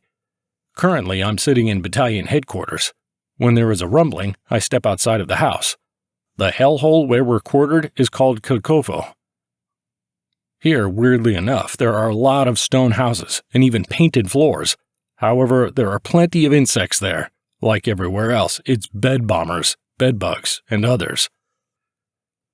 September 22nd, 1941. On Saturday, our section was quiet, except for the Reds' aviation, which was pretty impudent and numerous, and the artillery bombardment. The night was devilishly cold and damp. On Sunday afternoon, it was the kind of day that one wouldn't even think it was Sunday. During the night, the Russians made a sortie, attacking the 6th Company. The Russians were drunk. They had been given vodka before the attack. In the darkness of night, when nothing was visible for 10 meters, they managed to break into the village. They threw their hand grenades indiscriminately and roared their hurrah like beasts. Major Assessor Dr. Fork and Bruning were hit by shrapnel, but these pigs were wiped out. They left over 30 men dead and over 50 captured, and fled in panic. Now this mob, continually shooting back, is in scattered groups hiding in the woods right in front of our position. 3 soldiers of my company are slightly wounded, but they will have to be sent to the hospital. On the section on the left that is defended by the SS, the Reds have placed some sort of mine launcher. This bloody thing can launch up to 40 mines at a time and makes a horrible howling noise. The weather is the worst. It's freezing cold, strong wind, cloudy and foggy. I remember much more comfortable autumn weather at home. Yesterday we held a poll. We asked for suggestions on winter uniforms. It turns out that we will still have to overwinter in Russia. Meanwhile, the front line of our defense hasn't been precisely defined yet, and the supply of everything we need is running into difficulties. The letters don't reach us. Our letters don't go out either. There is not enough food because the roads are so bad that no vehicle could pass through. I ordered to distribute hot food twice a day until we have enough bread again. Now there's no bread at all. It's expected to be delivered today. At night, I dream about something all the time. Although it's confusing, but it's all nice moments. I feel like I'm at home, like I'm traveling on a train or on a ship. I'm neatly dressed, shaved, and washed all the time. In short, the exact opposite of what we currently have here. The civilian and culture of our homeland is the complete, inexpressible contrary to the local abomination. Perhaps there is one appropriate analogy, a civilized dining room and a Polish privy. September 24th. This afternoon, with bright sunshine and gusty wind, we reached the village of Nemishi. We had barely managed to lay mines before the front line, and my section was even a bit narrower, and to place a fine, warmth-giving stove in the dugout, when our regiment was ordered to hand over these positions to the SS and join the Corps Reserve. In the afternoon, we handed over our section to the 1st Company, 1st SS Infantry Regiment, and at 8 p.m., the company moved out on the march. After a 4-hour march with weapons and ammunition on our backs, we arrived in Danilovo, slept there until 7 a.m., and at 8 a.m. today we continued our march through Demyansk to the above-mentioned village. It was brutally freezing at night. I had a bad cold. My feet, soaked on the front line, are barely chafed. The Red aviation is very active and constantly bothers us. But once the Messerschmitts 110 appear, their bombers disappear as if they were ghosts. The Reds are bombarding everything indiscriminately. There's a revolution in Leningrad. In the south, our troops are moving forward at an incredible pace. They ordered winter uniforms for us. In general, we're even pleased that we've handed over this troublesome section. What lies ahead? September 26th. Yesterday, we unexpectedly pushed onward. We are still in Corps Reserve. In the village we handed over to the SS, a Russian sortie was beaten back. The village itself doesn't exist anymore. We set out in the afternoon at 2 p.m., but because of the motorized columns stuck in the highway, we couldn't make it far. Under heavy rain, we had to spend the night in Storoya Tarasovo. We slept somehow on the bare floor. There was nothing to put underneath. Today we are again on the march from 5:30 a.m. to 1 p.m.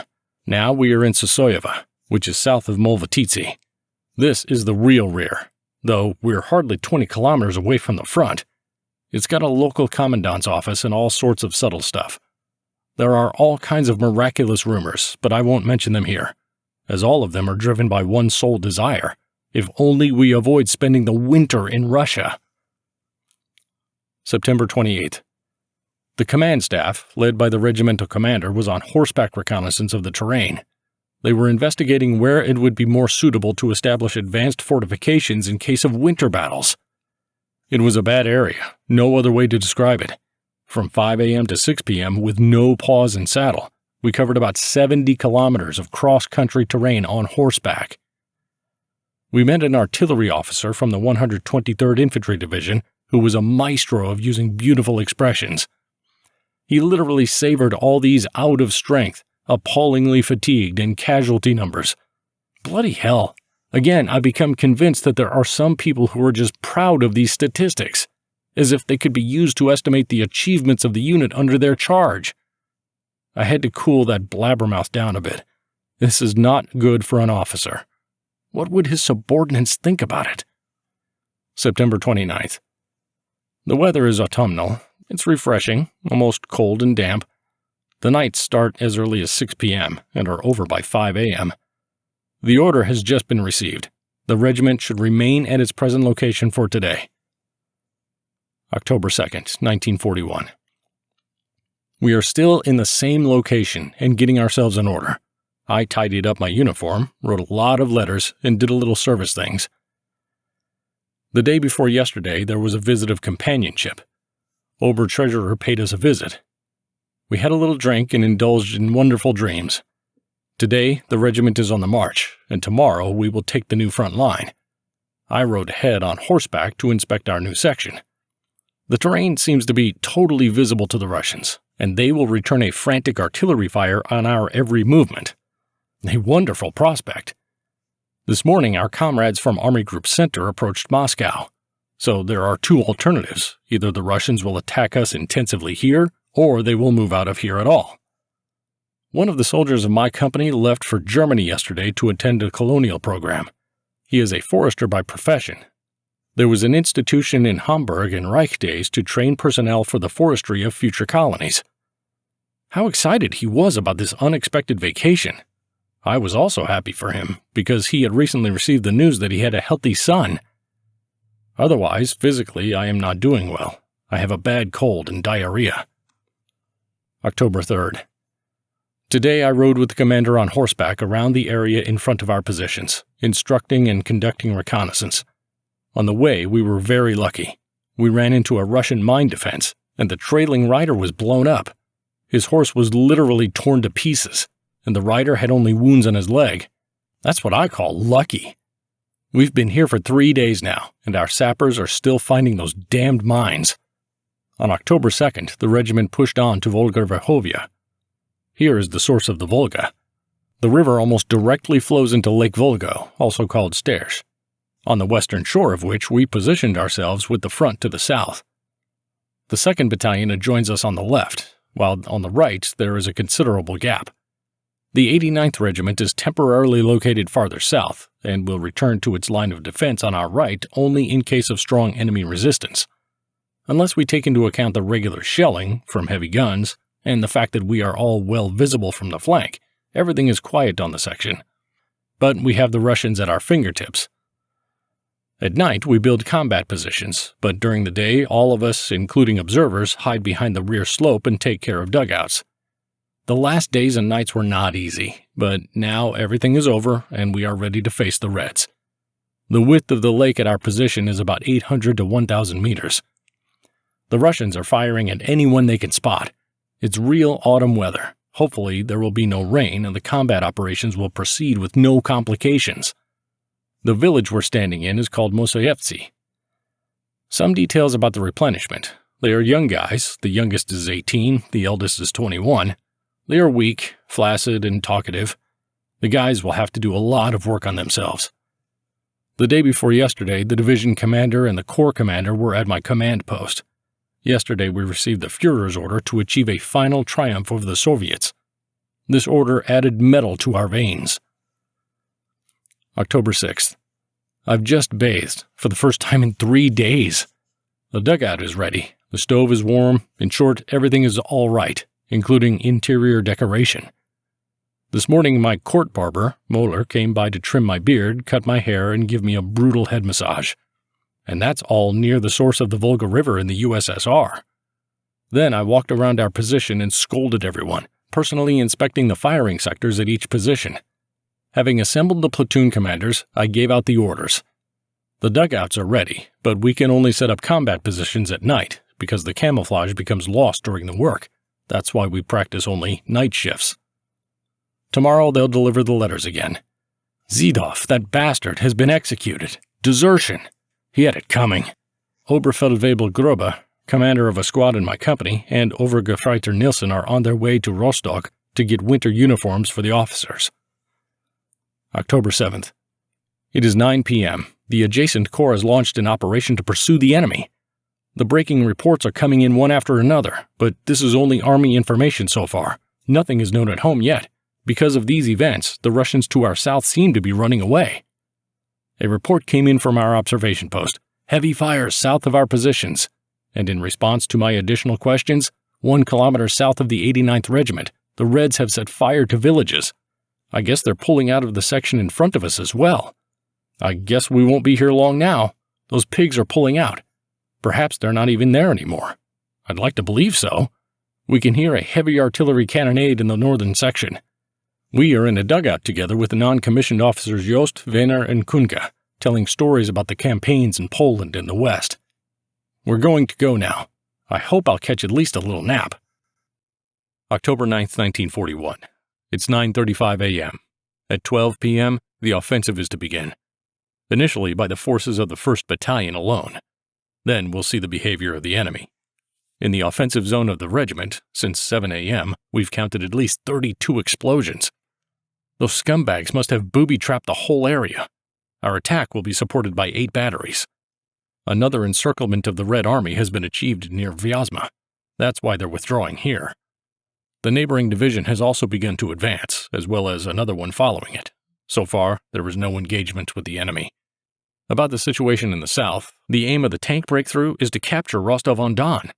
The Russians have opened artillery fire on us, but everything for now is hitting the lake. Are they going to move away from here, or will they simply take up new positions in the rear? I think the second option seems more likely. The Reds will make the roads impassable in any case. Well, we shall see. October 10th. It's noon. We are in Gorodok on Volga Lake. The 1st Battalion successfully advanced yesterday. Since yesterday, we've been in the positions they abandoned. What glorious holes they have! It is terribly cold inside them. but when you heat the dugout stove, you can't stay there because of the smoke. We woke up this morning and the whole place was completely white, and the snow doesn't melt. When we were rounding Volga Lake yesterday, the Reds on the Curtises unsuccessfully attempted to attack us at low altitude. All of our military vehicles are still in the woods.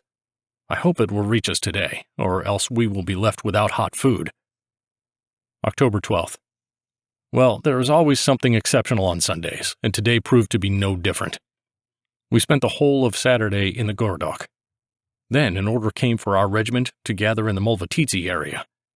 This order has been followed by a similar order to the whole 12th Division. The rumor is that we should move north through Demyansk again to replace the SS in their positions. The huge forces of the Reds are surrounded in the center. The Donbass is totally swept clean of the enemy and opened.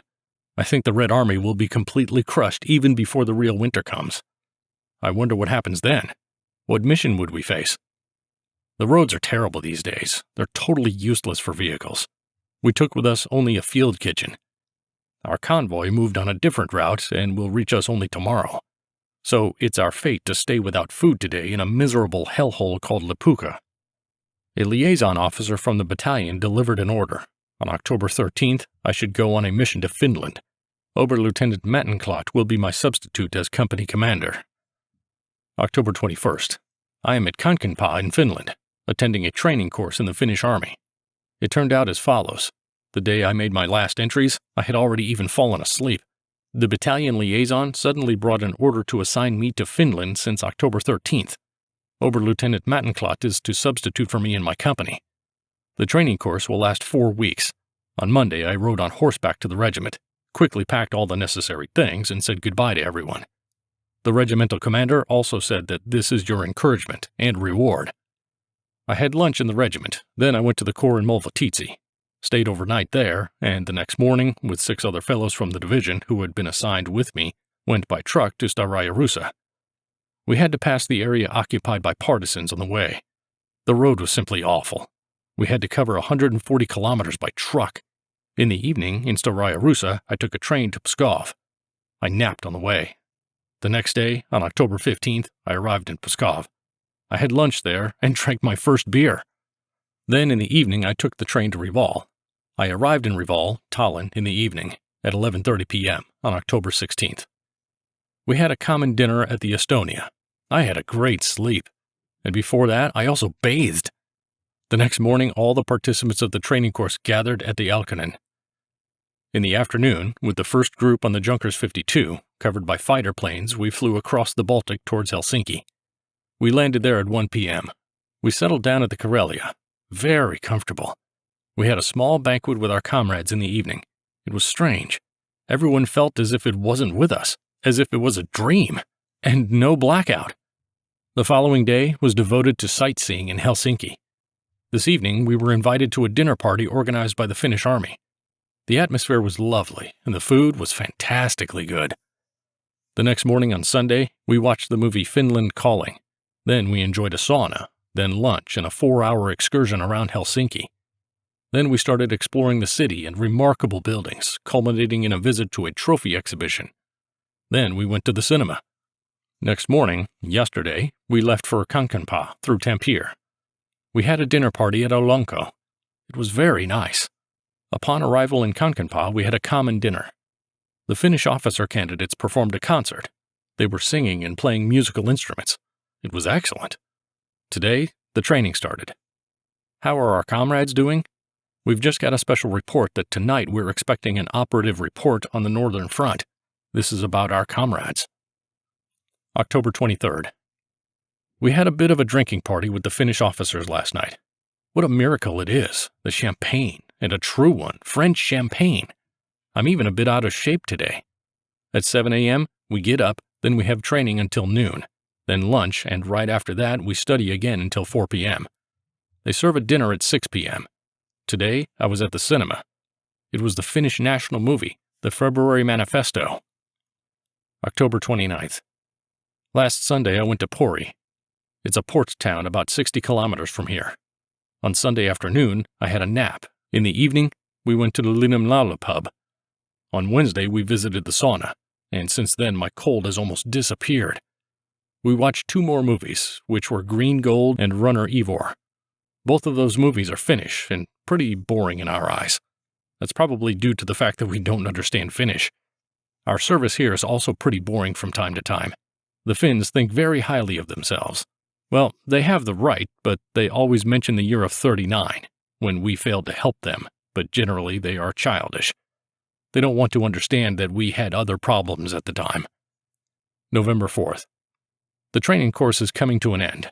They showed us a lot of interesting things, which gives us an impulse to apply what we have learned. We spent Sunday afternoon until 9 p.m. in the encampment. I had a nasty cold last week. The cold took over my entire body. I felt so bad Sunday morning that I almost listed myself as sick. By sleeping and having a sauna sessions as we called it, I managed to get over the darn illness, and now only the pretty bad headaches remained. We were visited by Colonel von Bernut of the General Army Command, and we asked him about our division. Nothing to show off. The division is firmly stuck and is hardly moving forward. I wonder what condition of our regiments we expect to see them in. What a change of environment it will be for us when we get back to our units. 2 days later, we flew out of Helsinki, as there was a threat of icing. We were on our own in the evening in Reval, Tallinn. We drank a lot in parting. The way to Staraya Russa was pretty bad. It was boring. The cars were unheated. In Staraya Russa, I and Lieutenant Stupnagel noticed the truck from the 3rd Battalion, which dropped us to the division location in the village of Peski. There I stayed the night with the 2nd officer of the general headquarters. His name is Hans Pohl. He is our old battalion physician. He also told me the first piece of news. The regiment had suffered heavy casualties, including my company.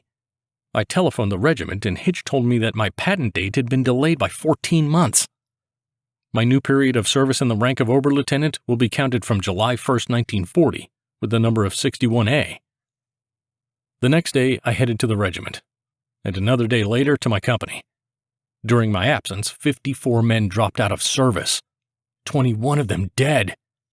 Lieutenant Schubert is dead, and Lieutenant Luther, and Lieutenant Met. 6 non-commissioned officers also killed, and all of them are our veteran warriors. Vainer and Kunke are wounded. Oskinovich is wounded. My company has only 4 squads now. Mattenklot suffered a nervous breakdown during one of the attacks. My guys were truly glad to see me back with them, and now I'm sitting here as battalion quartermaster. In 2 days, the battalion, as well as the whole regiment, will be withdrawn from its positions and given a break. I myself have been busy conducting 2-day training courses on the subject of war in winter conditions. I've conducted 8 courses so far. After Mattenklot, the company was under the command of Lieutenant Huber, and then Oberlieutenant Ringel. And now, when the company returns here, I will again take command. Due to the fact that I was in the regiment all the time during the course, I managed to avoid a new assignment. They intended to send me as an adjutant and an instructor at the disposal of the head of the company commander's school. By good fortune, I managed to prevent this. No one knows in the regiment or in the division who was behind the redating of my officer's patent. Could it be Major Engel? Major Oberauer, who was promoted to lieutenant colonel on November 1st, is sadly gone too. A serious intestinal fistula put him on the operating table. What a pity. He was a true battalion commander. This is how we enter the Russian winter. The Russians are right under our noses. It'll be a solid front line that keeps large forces in constant fighting. But we have already weathered so much in this war. We can overcome this winter and the Russians in the winter battles. It would be ridiculous not to have faith in that. We never forget our old saying, together we'll make it. Everything will work out because it is impossible not to. December 10th, 1941. For 8 days, I've been in command of my company again. I had to cheer up the guys a bit, to give them strength of spirit again. And they grew in these days of silence, externally and internally put themselves in order. And it was extremely important because for 2 days, it has been a record frost, negative 31 degrees Celsius. Now we have skis, as many as 8 of them, and each day, no matter what the weather, I spend with my men in the fields, practicing cross-country skiing.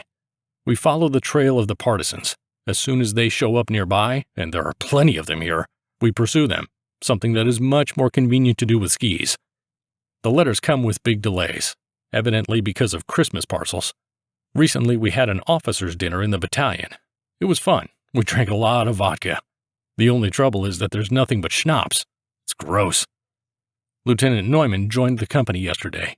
He was badly wounded on June 25th, but he is well now. He is a dutiful young man with a strong character. Penguin is with us again. He is as cheerful as ever. His wound is quite healed. Coincidentally, the next day, our general conducted the Iron Cross Awards, and Penguin was awarded the Iron Cross First Class. Our good old battalion commander, now unfortunately very ill, was awarded the Order of the German Cross, and everyone was very happy about it. Our regimental commander was also awarded the same order. Since December 12th, the regiment has successfully moved back into position on its former section. On December 15th, it will be our turn. We are expected the long winter months of positional warfare. Recently, I read Der Schatz by Edward Moricki, an exquisite, touching, well-written story.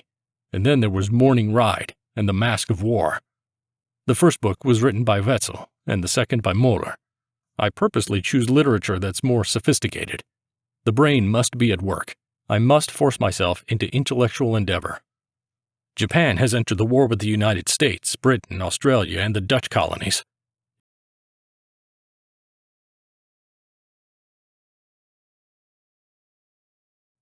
And now I guess I'll read On War by Old Clausewitz. December 12th. Yesterday, Germany and Italy declared war against the USA. The Führer got square with that hireling Roosevelt. Moreover, the Führer outlined the entire previous course of the campaign in Russia. We are at Verdovo. Yesterday it was snowing incessantly, and today it is almost all melted. And what now? Now the wind has changed and blows its icy breath on us. Everything that was melting is freezing again. It's a typical pattern of late fall and early winter. December 21st. Our front line is located in the village of Kilkovo. On December 19th, I took a new section with the company.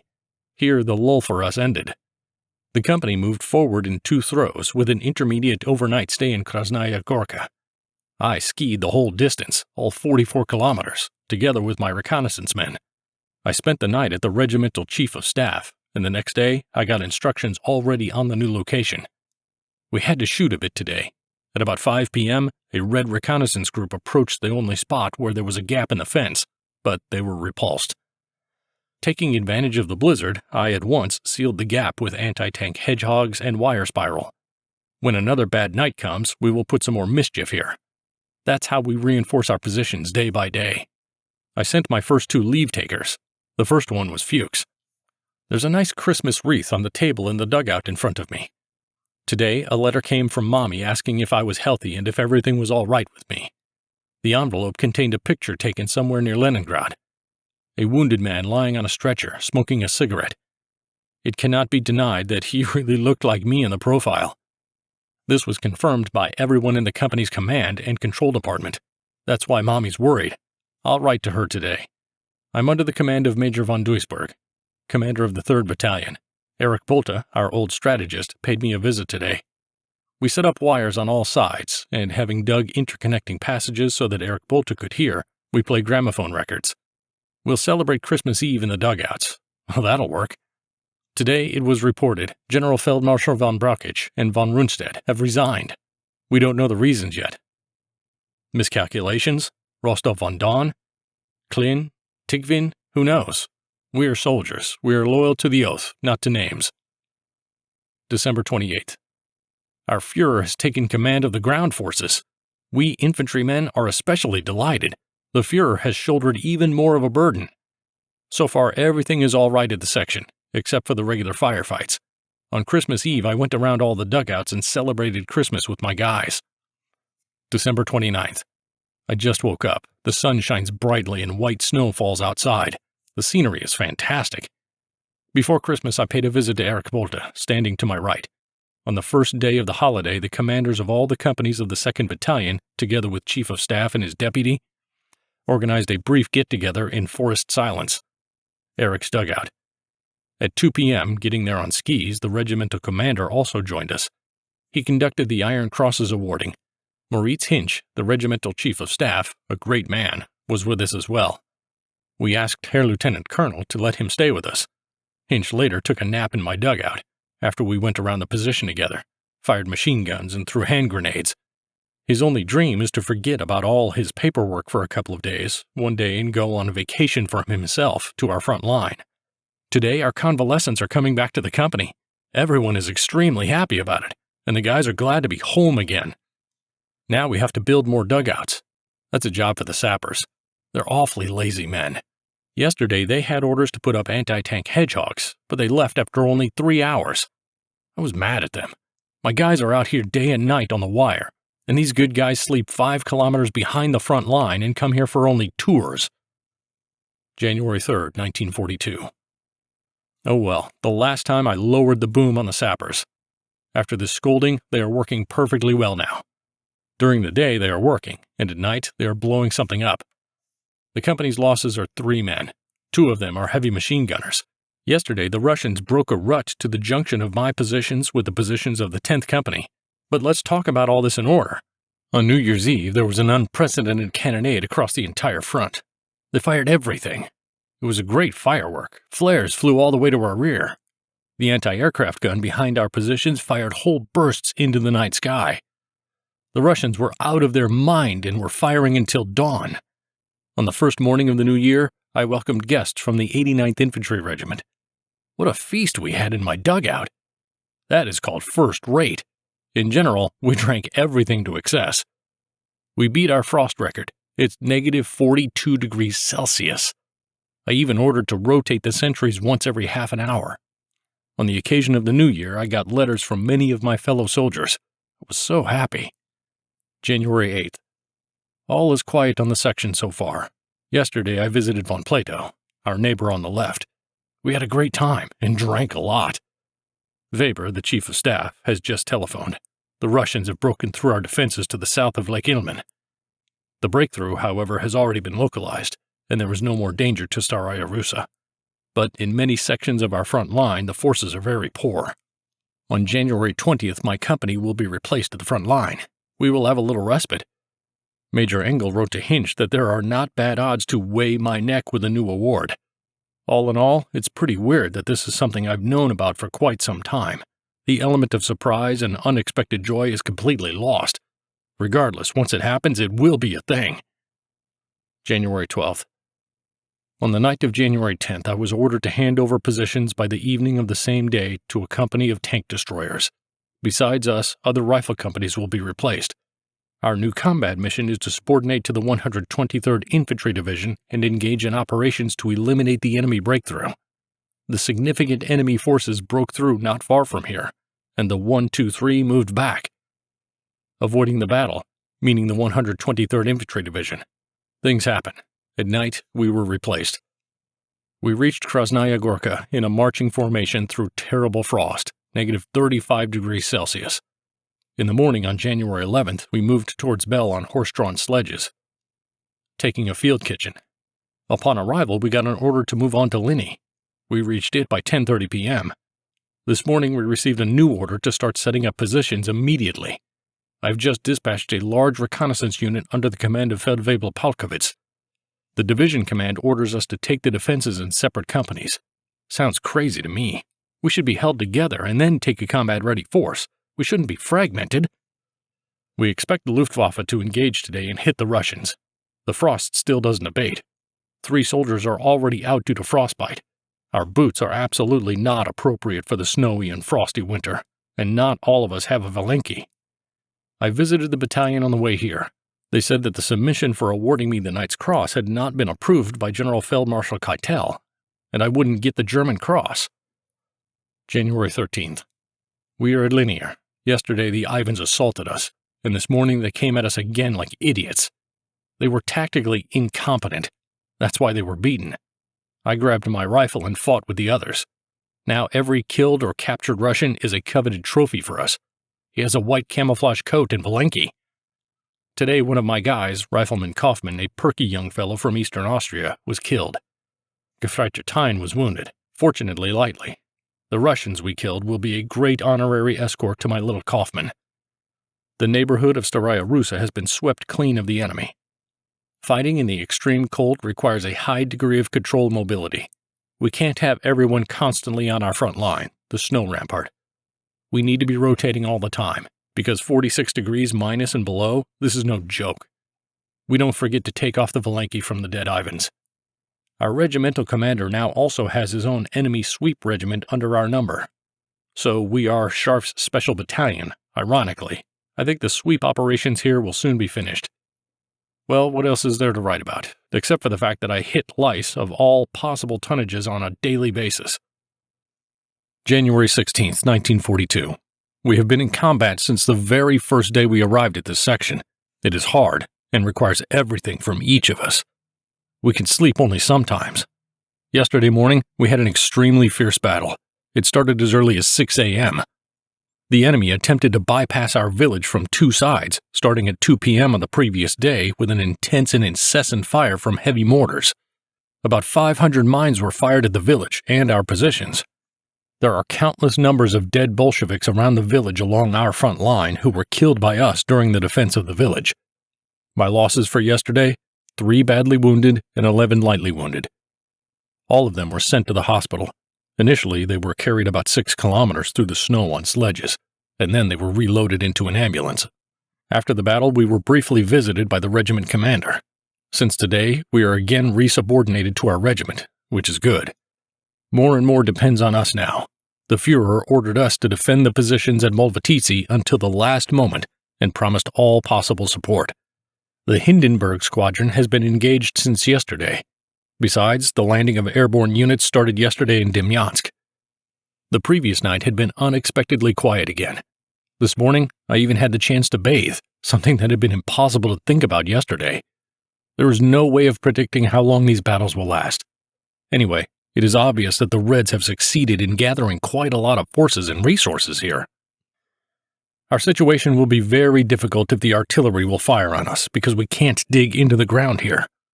The only place we could take shelter is in cellars because all the houses in this filthy hole of Lanier are made of wood. Literally, at these minutes, the mortar shelling of our position started again. We'll see if our artillery can respond in any way. January 18th. It is Sunday again. The sky is covered with blanket clouds of snow, no sun visible, and we badly need flying weather so that the Luftwaffe can enter the battle. On Friday and Saturday afternoon, and during the nights, everything was strangely quiet and calm. Yesterday in the evening dusk, a Russian reconnaissance unit approached us. 3 of them remained lying in the snow, another one was wounded, and they dragged him away. The area around the highway is full of Russian ski men. There are about a company of them, and they are firing on our supply transport. They'll handle those hogs in the morning. Now I want to go by sledge to the 6th Company's positions in Kushalevo and find places to set up strongholds in order to finally cut off these infiltrations. There are no letters because on the highway between Molvatici and Staraya Russa, a unit of these hogs has also settled down and makes it very hard for us to get supplies. We pick up all the Russian weapons, fix them up and use them to save our own ammunition. Meanwhile, we got an unusual trophy, a steel shovel with a hollow handle. You remove a thing that looks like a barrel support out of it, connect it to the barrel with a terminal, then bend the shovel bayonet, and a light 3-centimeter mortar is ready for battle. Each of these men carries 12 mines. Currently, these mines do not cause us any harm while snowing, but it's easy to realize that these things used en masse in the summer will be a very powerful weapon against us. There's already quite a lot of resignations in high command ranks. The Russians are on the offensive across the entire front. They either intend to reach a turning point already this winter or want to exhaust and weaken us in order to prevent us from launching our own offensive in the spring. We can only wonder how these hogs got so many men and weapons. More and more forces are joining the battle. Here, indeed, it is necessary to mention the total armament of the country, which the Bolsheviks achieved literally with nothing, on the bare ground, with decades of labor bleeding the peoples of Russia white. We are not tired of saying, praise and glory to God that our Führer was the first to strike. Germany and Europe would not have managed to resist their invasion. This is a struggle of eternal forces, of light and darkness, day and night, flame and ice. This is why we see the ferocity and sometimes the brutal fierceness of the battles during the current campaign in Russia. All of this reaches a scale unknown before. Now, I dare to assert with all conviction that even the World War did not require from our fathers such a strain of effort as we have to deal with here and now. There is only one essential fact that makes our efforts easier. We know what is at stake. We have our Führer, so even the worst soldier shows more than he can do. Our self-control is stronger, our inner conviction is firmer, and our yes is made of will. Today I'm feeling the urge to philosophize, and why not? We read more here, and we're happy if we have something to read, even Duneman's novels, which are 5 Fenning books. However, there is always plenty to do here, to organize, to control, to order, and to encourage. What a pleasure it is for me to serve and command a company. Earlier this month, I could honestly say to myself it's been 2 years since I have been in command of the 5th Company, and I am thankful to God for this path. I have always wanted nothing else for myself but to be a soldier with all the strength of my heart and soul. I have written so little about the primitiveness of the Bolsheviks, and I won't write more. Let it remain in my memory. Anyway, it must be admitted that any comparison here would be faint. Soon the letters will come again. We'll get a lot of letters all at once. Yesterday our letters were supposed to be taken by airborne planes on the return flight. If everything worked out, these letters will reach home with record rapidity. It would be very nice. The Wehrmacht bulletin mentioned persistent defensive battles on the Valdai hills, and thus they would know at home that I was right here. They shouldn't worry unnecessarily. January 22nd. On Monday, we were visited by the regimental commander, Lieutenant Colonel Kegler, and he awarded me the German Cross in gold on behalf of the Commander-in-Chief, together with greetings from Colonel General Bush. As soon as I received the German Cross, called in the soldiers' slang scrambled eggs, I got a telephone message about the award of the German Cross to non-commissioned officer Fuchs from the 5th Company of the 27th Infantry Regiment. This delighted me very much. The commander had me explain to my company that I was the first to be awarded the German Cross, although we had already been awarded Knight's Crosses before. The previous days were in general quiet, except for the shelling with heavy rocket-propelled grenades and artillery. We have been accelerating the construction of dugouts under residential buildings. It is considerably more difficult to construct such dugouts than to build new ones. The only thing that makes it easier is that the ground under the houses hasn't frozen so deeply. 2 Russian battalions dressed in winter camouflage were again encamped somewhere between the villages. We expected their attack yesterday, relying on the testimony of the captives. Now, according to new interrogations, they intend to attack the village of Bell tomorrow morning. I just welcomed a group of newly arrived infantrymen who came by to get supplies. They arrived by plane and are now quartered at Bell. They were brought here straight from France. I think they'll find this sharp change of environment amusing. The positions are set up and staffed. Every soldier, including cooks, is engaged. The day before yesterday and last night I talked to Captain Scharf, the commander of the task force named after him. While having tea, we noticed a beautiful teacup that had been collected from all over the village. We looked at the bottom of the cup and it read, Tilsch Brothers, Waldenberg, Altwasser. What miracles can happen in the world? The cup seems to be dating back to Tsarist Russia. The sky is covered with heavy snow clouds. The frost has become a bit milder, and although it is still around -20 degrees Celsius, but we feel it's getting warmer. I have initiated an innovation here and I'm making it work. I took as an example the British, who keep themselves in the best condition for an hour after sunset and an hour before sunrise. That means that they are fully prepared, alert, and ready to enter battle. We strive to be fully mobilized starting at 5 a.m. and until it completely dawns. And this is working. It is taking us considerably less time to get ourselves ready for a defensive battle. Several enemy attacks were already beaten off near the village of Domashi. The guys in the rear are fighting well. The unit holding these positions is mostly made up of soldiers from our rear forces. As they say, there's a silver lining. January 24th. The night passed, but I couldn't have a good night's sleep. There's something strange with sleep in general. The nights are fragmented. You constantly wake up, getting yourself back to your senses. At the same time, I constantly dream about something, mostly gibberish.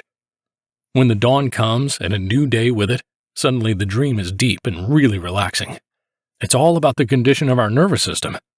I can make some generalizations. My soldiers have similar experiences. At night, they suddenly start talking loudly in their dreams. Sometimes they even shout loudly. The Finns have told me about this before. During their winter campaign, they also experienced such things, and even many months after the end of the campaign, some of them were still screaming in their dreams.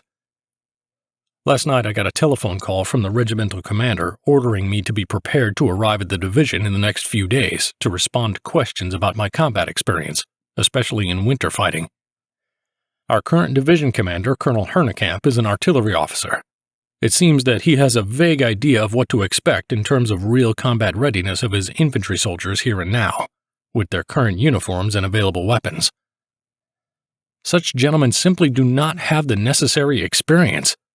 They set tasks, the fulfillment of which is absolutely unprepared, and they cannot be solved. Well, that's just some notes on the margins. I just want to record another fact. When they talk about a battalion or a rifle company in their estimates, they make a huge mistake, keeping in mind their combat strength during peacetime. This is an empty juggling of numbers. The real combat strength may often be only half as large. This results in incorrect calculations, for example, when dividing defense areas or offensive zones. When you mention this to them, these gentlemen are very surprised. This is not a criticism, just a lesson to me to avoid making the same mistakes endlessly.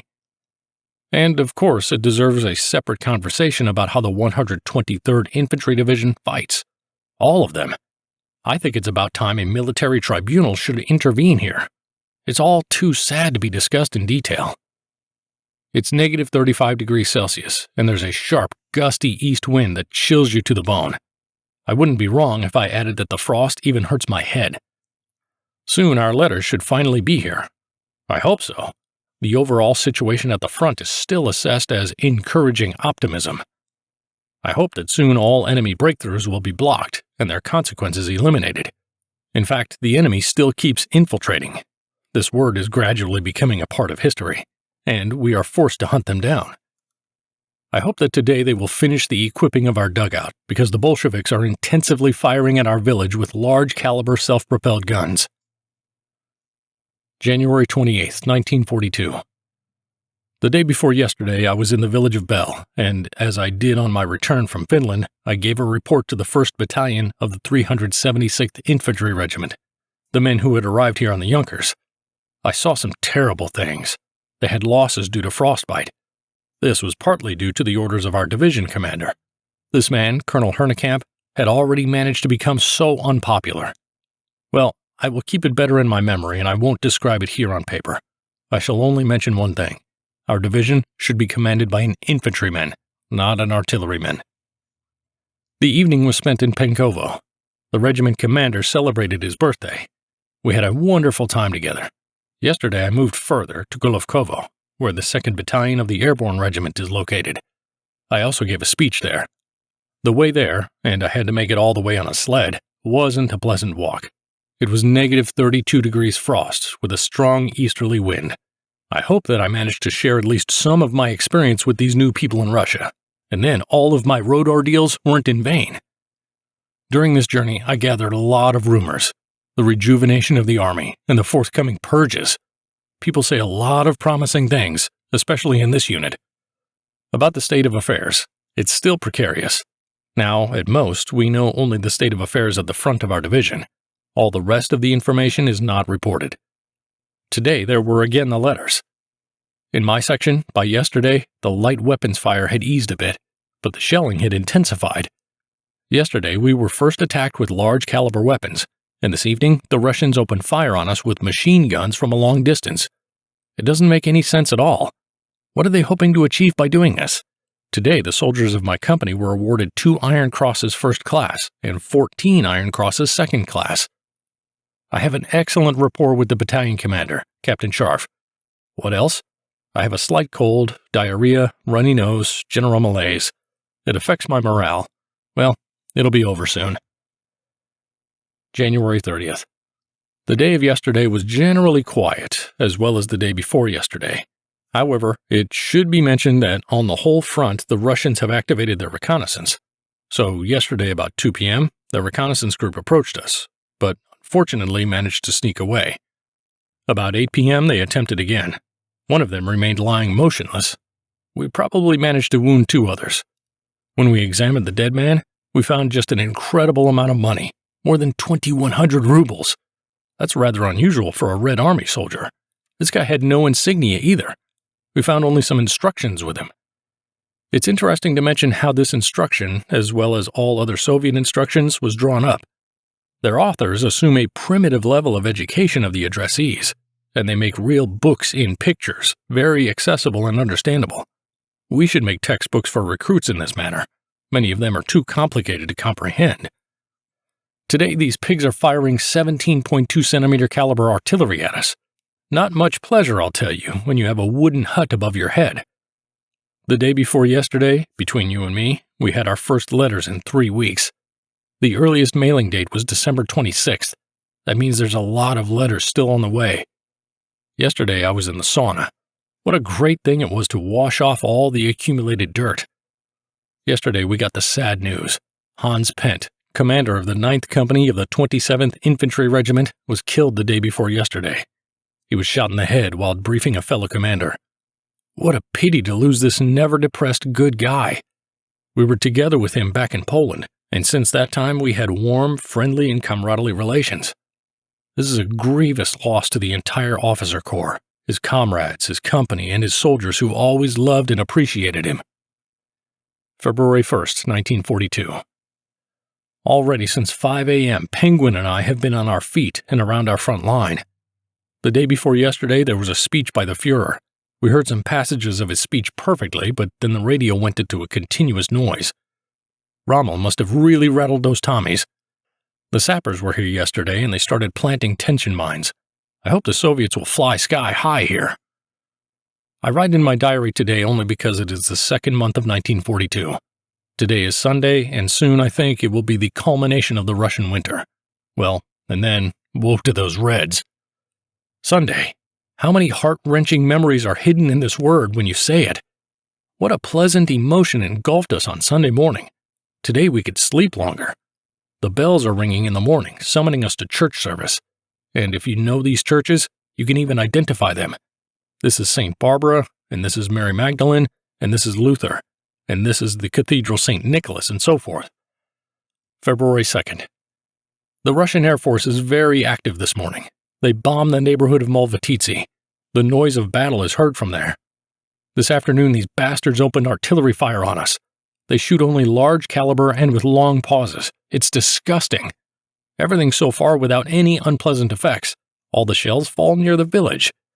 Last night, when they were shelling Kushalevo, one soldier was killed and 2 others were badly wounded. We received the first woolen cloths from donations. In any case, it is a great success considering the difficulties of supplying our section. It is clear that nobody expected to fight in winter for such a long time. If only we had been properly uniformed as early as October, November, many of us would have managed to keep our bones unharmed. The rifle platoon of the 2nd Company, 48th Regiment, which was under my command, was assigned to the 6th Company because the 1st Company, 89th Regiment, was withdrawn, and the 2nd Company was reassigned from our section to Wano. As a result, the entire 3rd Company is back together again. I was in the battalion yesterday evening. I played scat with Captain Scharf and Ludemann. There are some guys in the company I can only be happy for. Let's take, for example, Private FG. Initially, it was a bit doubtful for me, and suddenly he performs a feat.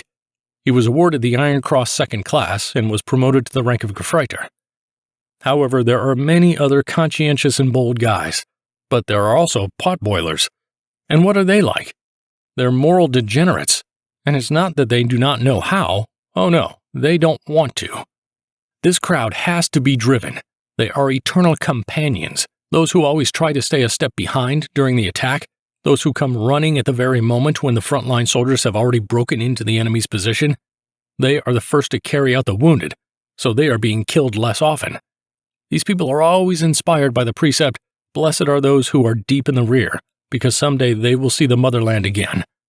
Fortunately, there are not many of them, and this is the fault of those who are engaged in training reservists in reserve battalions. They do not pay adequate attention to the education of moral and strong-willed qualities, focusing only on routine training in the skills of using weapons. February 4th. We are sitting with platoon commanders talking, and suddenly there was an order, Oberleutnant Steglitz to report to the battalion immediately. And there, take it, get the crap in a box. The Russians are attacking our forward positions along the main highway and strongholds on the section of von Duisburg with large forces. The 3rd Battalion is in big trouble. The order says one of the companies in Lanier should be ready at any moment to withdraw from its section and be moved to another section of the front. I've just given all the necessary orders. Everything has been set in motion. We will try to achieve the proper readiness. Now, in fact, it's not so cold at all. The sun is shining brightly. The nights are clear and visibility is good. February 5th. The situation with yesterday's incident became clear pretty soon, by yesterday evening, so we remained in our former position. The 3rd Battalion was sending truly Cossack reports to the regimental command, an expression of Erich Ludendorff, a German general of World War I times, describing the shocking reports of their own huge losses. So, indeed, it couldn't help but feel that they had everything on fire there, and I and all my company were glad that everything worked out as well as it could. This evening I played the card game Doppelkopf with the commander. We talked a lot and shared all sorts of stories. Lieutenant Colonel Kegler was promoted to the rank of colonel, something we are all very happy about. The Ivans, those fools, are now shooting at us with large caliber guns. Non-commissioned officer Fuchs has arrived, but he's still in our supply wagon. The whole group from East Prussia has arrived with him, who organized to take our uniforms, which we had left there on the march. These things are still at Denault Station, though we don't really need them in our current situation. People who have returned from their leaves tell funny stories about the so-called rear services. It is long overdue to put them in order. It's getting colder, and the moon is shining at night. Unfortunately, the new moon is coming up again soon. It's not at all good because of way too good visibility at night. February 13th. Demyansk, Division Command Post. I thought for a long time, but then I reported to the commander. He immediately requested that I be given a vacation. Things were sorted out just fine. All the accompanying papers were already in my pocket. After spending the night at the command post of the division, the next morning I headed to our wagons at Ilyina Gora. From there, the next day I went back to the division. And suddenly, stop! The departure should be authorized by the division commander only. Why? So far, I could only talk to the second officer of the general staff. Hans Paul greeted me as a comrade, and all the officers are completely understanding. Nevertheless, the departure is constantly postponed. The reason? Colonel Kegler has suddenly been sent on leave. He will be substituted by Major Stupi, recipient of the Knight's Cross from the 32nd Infantry Division. Kegler himself wrote a report objecting to this leave of absence. I'm not going to hide behind an imaginary disease, he said on the subject. Kegler quarreled with the division commander, Colonel Hernekamp, who was not liked in the troops because of the complete lack of infantry vein, as well as with Count Brockdorff, our general, nicknamed Count Standing Collar. Brockdorff strictly forbade sending me on leave also, and he didn't sign the report. And now I have to complete a training course in Berlin, and according to the divisional adjutant, my attendance is 100% guaranteed. I'm kind of dubious about it. The date of departure is unknown. Well, today I'll go to the regiment's command post. I'll see what happens there. February 14th, 1942. Penkovo.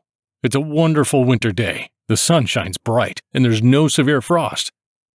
The second officer of the general staff ordered me to report to the regiment, because being the fifth wheel doesn't suit me.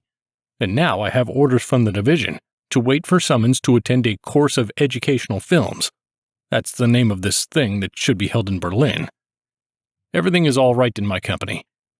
It's February 22nd, the headquarters of the Land Forces Command, the city of Lodz.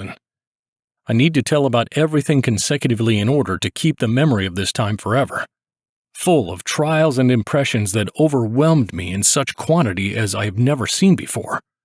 After all, I had arrived here straight from the front, and I found myself in a totally new environment. Actually, on February 16th, I was about to go to the rear services of our regiment to make inquiries about my affairs there. Being idle, I was constantly waiting for the order to be sent to Germany. The order came on February 15th by telegram from the Land Forces High Command. Oberleutnant Stiglitz should immediately leave at the disposal of the Land Forces General Headquarters, Department of the Inspector General of Infantry. The arrival should be reported to the headquarters, where all further instructions will be given. So on February 16th, I arrived at the airfield. I boarded the Junkers 52, which had just transported the necessary equipment, and took off towards Pskov. I took Venner with me. We sat near the onboard machine guns. There were 4 seriously wounded men on board with us. Near the highway to Kolm, the plane came under Russian fire, and we fired back vigorously. I arrived in Pskov at about 12 a.m. It was impossible to go further. Having contacted the courier service of the Army Group North, I got the necessary information. The departure should be on February 17th at 7:15 a.m. in the direction of Riga together with the messenger. My accommodation in Pskov was very poor. The next morning, I left in a courier officer's Mercedes for Riga and arrived there at 11:30 a.m. I reported my arrival by sending a telegram to Captain Meissner. I took a bath and had a great dinner in the pleasant atmosphere of the officers' casino. For the evening, I got a ticket to the box of the High Command of the Wehrmacht forces on the Eastern Front. It was Don Quixote. The Riga ballet was excellent. It was a high-level spectacle. I would like to emphasize once again this unbelievable change of environment, the front and Riga. These voluntary guys leave a bad impression, and their uniforms make no sense. The next morning, I took a courier bus to the headquarters. We had a good ride, stopping in Tilsit for a lunch. Then we started on our way. The only thing that made the road challenging was the snowdrifts. It was felt that there was not enough workmen in the homeland to handle these drifts in time. At about 8:30 p.m., I arrived at headquarters and reported to Captain Meissner. After having a meal with him, I told him about the tasks assigned to me and outlined in detail the situation at the front. The next morning, I let myself take a good night's sleep. After all, I had to get to Lützen at night and accommodate myself in the Hotel Lützener Hof. Then I reported my arrival to Colonel Matthias from the Office of the Inspector General of Infantry. I was instructed by him to describe in writing my experience of fighting in the forest, then leave for Berlin at the disposal of the Infantry Inspectorate to assist in writing the text for the educational video Combat in the Forest. In the evening, there was a dinner in the department of the Inspector General of Infantry. It was a friendly company, only staff officers. The next day, I began my work, and then in the afternoon, I went to Major Engel to the main headquarters of the Führer. Before that, I had time to visit Captain Meissner, as well as visit the Department of Training and the Department of Personnel of the Army. From there, I went to the Wolf's Lair. On arrival, I had coffee with Major Engel, telling him everything. He's all the same, our old great commander, as I have kept him in my memory. At 8:30 p.m. there was a dinner, which I was also invited to. I was introduced to the Führer. It's impossible to forget that. And all that evening, I was extremely happy that I had such an opportunity. Major Engel presented me with night binoculars, which some firm had given to the Führer. It's a marvelous thing. Yesterday, on February 21st, I was again at Camp Anna. Anna is the codename of the headquarters of the Land Forces High Command. I met with Captain Meissner, and before that I paid a visit to the Operations Directorate, where I was questioned in detail. I had a dinner at the Organizational Directorate. Then I watched a movie at the Military Training Directorate. Then I visited the casino. I can sum up my overall impression as follows. I can only say that I was overwhelmed by so many different impressions, and it takes time to process it all. All the officers of the General Headquarters, with whom I managed to get acquainted, make a fantastic impression, although they are often exhausted by work. My battle uniform distinguished me sharply from the others everywhere, but it wasn't something annoying or ridiculous. On the contrary, everyone was happy to listen to the opinion of a frontline soldier and company commander about a particular subject. I used to talk frankly and openly, giving my opinion honestly. Today I have completed my writing in draft form. It still has to be finalized. On Monday night I am going by fast train to Breslau. I will spend 2 days with my mother, and then I will go to Berlin. April 28, 1942. France, the town of Chinon. Today it's raining again, for the 3rd day in a row. It turns out that it's impossible to work again. For filming, we need sunshine. I took this small book in my hands and I was appalled that I haven't written anything for 2 months. I'll try to make up for it today. So let's make the time jump to February 24th. I spent 1 day in Breslau, and the next morning I left towards Berlin. My mom and sisters were very happy. Surprisingly, my brother Günther met me at the train station. He was wounded near Kaluga on December 23rd. It was a blind bullet wound to the thigh. Everything is fine now, although at Easter he had a second operation on his festering cecum. Luckily, everything went well, and he is now on medical leave in Breslau. On February 26th, arriving in Berlin, I reported to the Educational Films Directorate. I had never heard of the existence of such a department in my entire military career. First, I had to find a place to stay. The accommodation was found with the help of Frau Dr. Paul. On Monday, when I came to the directorate, the office of the Military History Directorate had just burned down. As a result, the whole group to which I had been assigned moved to the Grunewald, a district in the west of Berlin. I was accommodated in the premises of the von Dirksen Foundation. Founded by the German Gentlemen's Club in 1933, the foundation's mission was to foster contacts between representatives of Germany's traditional establishment and the National Socialists.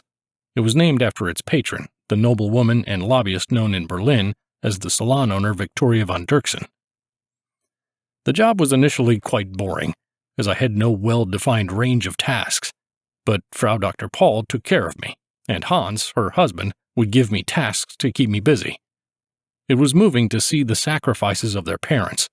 I used to meet this dandy comrade Hubert. We often spent time at the Crown and at the Bristol. Once I told Hubert that the danger was that under certain circumstances, not everyone sent on leave for training would return to their former regiments. In a moment, he packed his bags and left to return to his regiment. On Sunday, March 1st, Hubert and I accompanied Frau Dr. Paul to Rathenau, a town 70 kilometers west of Berlin. We served as her honorary escort on her way to her new duty station, as she had become a military conscript. I absolutely hated being in Berlin. In general, I have nothing negative against Berlin, but nowadays these people in Berlin behave like common scum. It only added more to my antipathy. The city is utterly cold and low-key. They mess up a lot of things themselves and look despondent because things don't run the way they intended. For me, a frontline soldier, all the aspirations were deeply indifferent. Our routine demanded from us quite different, tougher matters, and we never let ourselves be broken under the burden of daily worries. The comrades from Berlin only consisted of nothing but complaints and endless recitations of all sorts of petty nonsense. The next Sunday, I went to Rostock for a while. Unfortunately, I couldn't see Oberleutnant Oberauer, but I had a wonderful evening in the mail company of former servicemen from our 27th Infantry Regiment.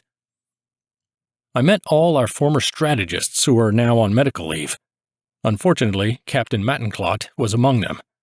Isn't it a shame to the army that a man like him, who had shown utter incompetence in combat conditions, was first of all promoted to the rank of captain, and secondly was even retained on duty? In such cases, any attempt of justification looks inappropriate and entails destructive consequences. Such a character must immediately take off his uniform and disappear.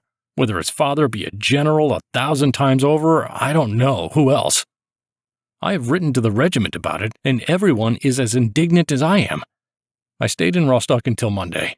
I had to take a day extra because I met Captain Luft and Captain Ernst at the hospital. Each of them had one leg amputated. These fearless men impressed me greatly. Kuno Treitsch was very moved by my visit. The British have bombed Rostock 3 times in the last 3 nights. First of all, the residential neighborhoods. The Wehrmacht reported heavy civilian losses. And this was related to the Führer's speech of last Sunday, which we, the frontliners, found heartwarming. What a true guidance for all the weak ones. It was a real pleasure to listen to these words. There was nothing much to tell about the weeks spent in Berlin. The service was going on as usual, and the duties I was to perform were gradually defined. I had the chance to look into the kitchen of the Land Forces High Command and see a lot of things, both positive and very unflattering. The disputes about competencies during the war. What else can I say about what people care about?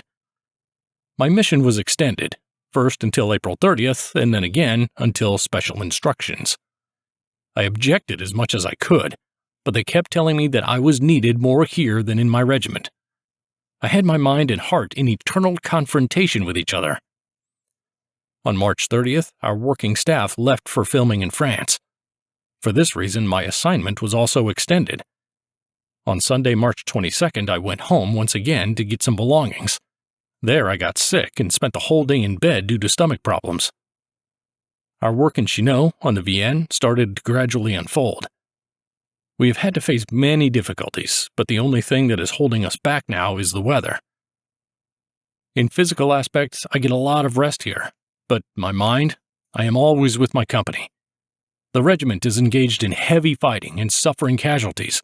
There are only 20 men left in the company. Lieutenant Nimon was badly wounded and lost an eye. Fuchs and Pakowitz are dead. It's insufferable and terribly hard to hear. I am in constant expectation of reports from my Hauptfeldwebel to know the details. My new comrades here are all excellent men. Major Forster is very good to me, a great officer. Fritz Dittmann is a great, straightforward fellow, and a good comrade. And the same thing I can say about Schlipkak, the African. And about Spen from the training regiment, and about Schmidtgen. I shouldn't forget also Noldau, from the military railroads, and Fräulein Wagner, the only lady among us who handles her role splendidly. All in all, our movie staff is in good order. Last Sunday, I spent half a day with Colonel Kegler. I was delighted to have the opportunity of meeting again a man we respect greatly as a true standard of an officer. He is in command of a newly formed regiment. Kegler took me with him to Chartres, where there was a grand concert of sacred music in the local well-known cathedral. We were there with him in Le Mans, and by dinner time yesterday my Sunday excursion had come to an end, and I returned to Chinon. Well, the events I have missed are now described. July 29, 1942. It is already 0:30 a.m., and therefore it is July 30th, 1942. For a long time now I have been thinking of at last starting to write diary entries again. However, previously it was all platonic in my mind, and today I finally made up my mind. How long it will last today, I do not know. It depends on many things, especially not least the behavior of the Ivans. I decided to take a small excursion into the past in order to keep the chronological order of the story, although a lot of things have already been forgotten. However, this is an indicator that it was something not so crucial. After all, a person tends to consider the circumstances he is in at the moment to be more important than they really are. Yet this can only be reliably judged after the passage of time. This probably makes it impossible to capture the atmosphere of the day as accurately as it would have been possible if I had written right after the events. And the most crucial thing for me in a diary is to record the feeling of the past day, so that I can easily reconstruct the rest of the day. That is why I want to get to the current events as soon as possible, and I have to call memories a description of what happened before the present day. When my command sent me to Berlin to the infantry inspection and then to the Educational Film Directorate of the Land Forces High Command, I was assigned the task of writing a text for the filming of the educational film Combat in the Forest, which I accomplished, and I was immediately attached to the team for filming Reconnaissance Patrol.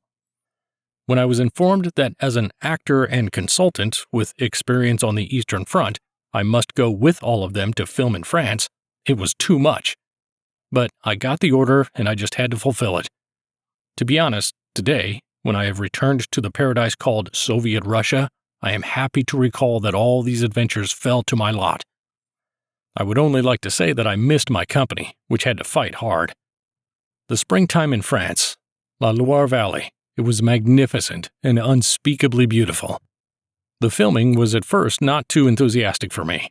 I had to act as a company commander at the front, but then I was assigned more and more to be responsible for filming the battle scenes in the movie Road Compass. At the same time, I was also an actor. This filming was something special. I managed to immerse myself deeply in the process. Our team was very close-knit. Our movie staff in Chinon was under the command of Major Forster. The time I spent there was great. After the Russian winter, the beauty of early spring in the Loire Valley was doubly vivid to me. Colonel Hammer of the Infantry Inspectorate, who had visited us, told me that it had been decided to assign me to this inspectorate as soon as my work in the Educational Film Directorate was finished. The duration of the new assignment would be at least 2 months. I couldn't stand to hear this again. After all, I didn't want to be stuck in the Land Forces High Command any longer. I wanted to return to the front. to my company, to my regiment. And then there was a telephone call from Berlin, staged by Major Engel to get me out of there. Lieutenant Colonel Klosterkemper telephoned. I should be sent immediately to my unit. I regret to say that I had to become acquainted with many gentlemen who are certainly not at all happy to take responsibility, and I didn't like it at all. I have seen enough of total incompetence. The parting was heartfelt, and on Saturday afternoon I took the fast train from St. Pierre-de-Corps via Paris to Berlin. One of the last dining cars was even attached to the train. Since June 1st, the dining cars have been cancelled on all routes. It didn't take much time to find an apartment in Berlin. I accepted the offer of a lady from the Land Forces High Command to stay with her parents. Penguin went to his mother's house. The next morning, I reported my arrival to the executive of the Educational Film Directorate of the Land Forces High Command. I telephoned from the Reich Chancellery from Major Engel's office. He informed me that after returning from Breslau I should telephone him again. I went home, telephoned Berlin the next day, and was ordered to arrive in the capital city the next day. This time in Berlin, I let the Commandant's office take care of my accommodation. I stayed at the Hotel Alexandria. Nowadays, during the war, it's not easy to find a place to stay in the center of the capital of Europe. I had dinner in the evening with Captain Professor Dr. Hilf. Then I met Fritz Brüning, an old regimental comrade who was in Berlin on leave due to a wound. The next day I left the Reich Chancellery by courier automobile for Staaken, and from there by courier Junkers I went to the main headquarters of the Führer. Penguin, even the day before, was sent by me there by train. After landing, the commandant of the airfield informed me that there was an option to immediately take off Führer on the Heinkel 111, and I should make a telephone call to Major Engel. I dialed his number and expressed my thanks. Then I took the Penguin, and we immediately flew further towards Pskov. We landed at the Pskov South Airfield. It was not what we needed. Then we flew to Ostrov. Now everything's right. The plane was piloted by Oberfeldwebel Eichhoff, recipient of the Knight's Cross. The vehicle was supposed to pick up General von Tippelskirch and take him to the Führer's main headquarters. We flew to our box as part of a group of 32 Junker 52s and escorted by fighter planes.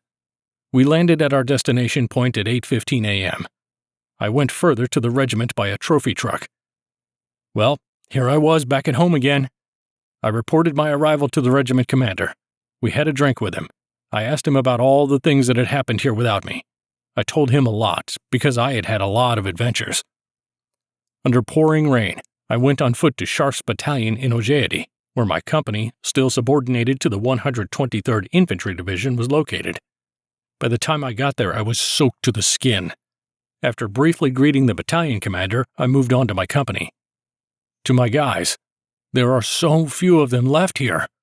All the more joyful was our meeting. I took command of the 2nd and 5th companies. There are 2 platoons left in the company, one of them commanded by Oberfeldwebel Grobe, the other one by Oberfeldwebel, now Lieutenant, Lütke. Until my return, the company was commanded by Jacobsen. I have a lot of making up to do in my company, and how many great friends I have here, such as Heinzmann, commander of the 3rd Company of the 89th Regiment, Zermel from the 526th Artillery Division, and Heinz Lem, the commander-in-chief, meaning the battalion commander.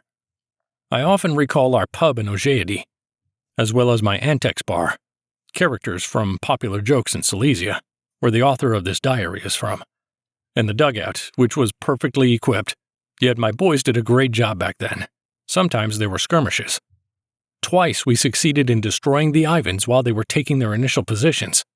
In other respects, our mines were completely set at a distance of 30 to 50 meters from each other, and besides, the minefields were constantly strengthened. But here everything is different. Mines are laid at a distance of 100 to 150 meters, and in some sections even they were 250 meters from each other. It turned out to be something between winter positions made of snow and digging into the ground. Besides, it wasn't done well everywhere. It was my birthday on July 16th. I have now caught up with my regiment number, 27. Everything went great. I received good news. The company is being withdrawn from its present positions and returned to its regiment. It means our 5th Company with a large caliber machine gun crew attached to it. On July 17th, we conducted a reconnaissance of the area. On July 18th at 8 p.m., we left our positions and marched 5 kilometers with songs towards our rear. At first, the guys had doubts, but then everything went well. It was the first time for many months that the guys of my company were together again and marched alongside each other. There were 56 men. It brings tears to my eyes when I remember those good guys who were left to sleep in this land. After all, they used to sing cheerfully in the ranks of my company, which honorably passed through so many ordeals. And then there was a night. The first night without gunfire and guard duty. And then there was a day of rest for my guys. A group of convalescents arrived, 1 non-commissioned officer and 14 soldiers. Then we had 2 more replenishments, which left a very decent impression. Now the company again has 106 men, including the heavy machine gun crew. We don't forget to work on improving the morale systematically, in a craftsmanship manner. After all, we want one day again to move on the offensive, to move forward as our comrades in the south. We want to grab the Ivans by the throat and impose our will on them. When will it start here, too? To the south of Lake Ilmen? When will the battalions, regiments, and divisions rise to the attack from the fossilized positions conquered in the winter battles? My hatred for the Bolsheviks has reached its peak. And don't tell me about the peculiarities of the Russian mentality. These beasts and slaves are Bolsheviks. And that word makes it all clear. They are the most primitive people with truly bestial instincts, into whose hands fell a devilish, deadly weapon. What about the bravery, courage, and heroism of the Russians? There is nothing like that. Only the animal instinct of self-preservation in a pure form. Well, I think it is time to wrap up. My handwriting is getting sloppy and my eyes are tired from Soviet electricity. I can't get the subject straight. It's already 2 a.m. I still have to go out for a walk along our front line, which probably will last until 3:30 a.m. July 30th, 1942. I continue to write down at 10:30 p.m. By 2 a.m., I was done writing in my diary and went around the positions. I intended, as I wrote above there, to be back at 3:30 a.m., but it turned out the other way. I came back only at 5:30 a.m. And all of it was because the Ivans had launched an attack and broke through to our right, near Heinlem. There was a great mess at Ojedi, and they got their butts kicked. Around dugout number 13A, I found evidence of an interesting story. There were 3 Ivans behind the sentry post. I recognized it from the traces they had left. They had crawled single-handedly to the false mine barrier. I had to give my men a big scolding for it. The fact that the Ivans had managed to get in here was only in part the sentry's fault. It was his predecessors who had organized a position so stupidly that it was absolutely impossible to observe the area. It was the job of the newcomers in the company, mostly artillerymen, and they were, as they say, up to their old tricks. The sentries used to sit at their posts. They were allowed to read and smoke in the daytime. My hair stood on end. What a scene! A cool guy sitting at his post, a rifle between his 2 legs, a half-long grandfather's pipe in his mouth, a helmet on his head, and only his mouth can be seen from under the mosquito net. It was lucky thing that when reporting to me, he took the pipe out of his mouth. In short, I brought them to their senses. At night, my platoon commanders and I crawled all and everything in front of our positions, trying to see what else could be improved. In short, we examined the positions from every angle, and then our company got to work. Hein Lem was promoted to the rank of captain today. The promotion is actual from July 1st, 1942.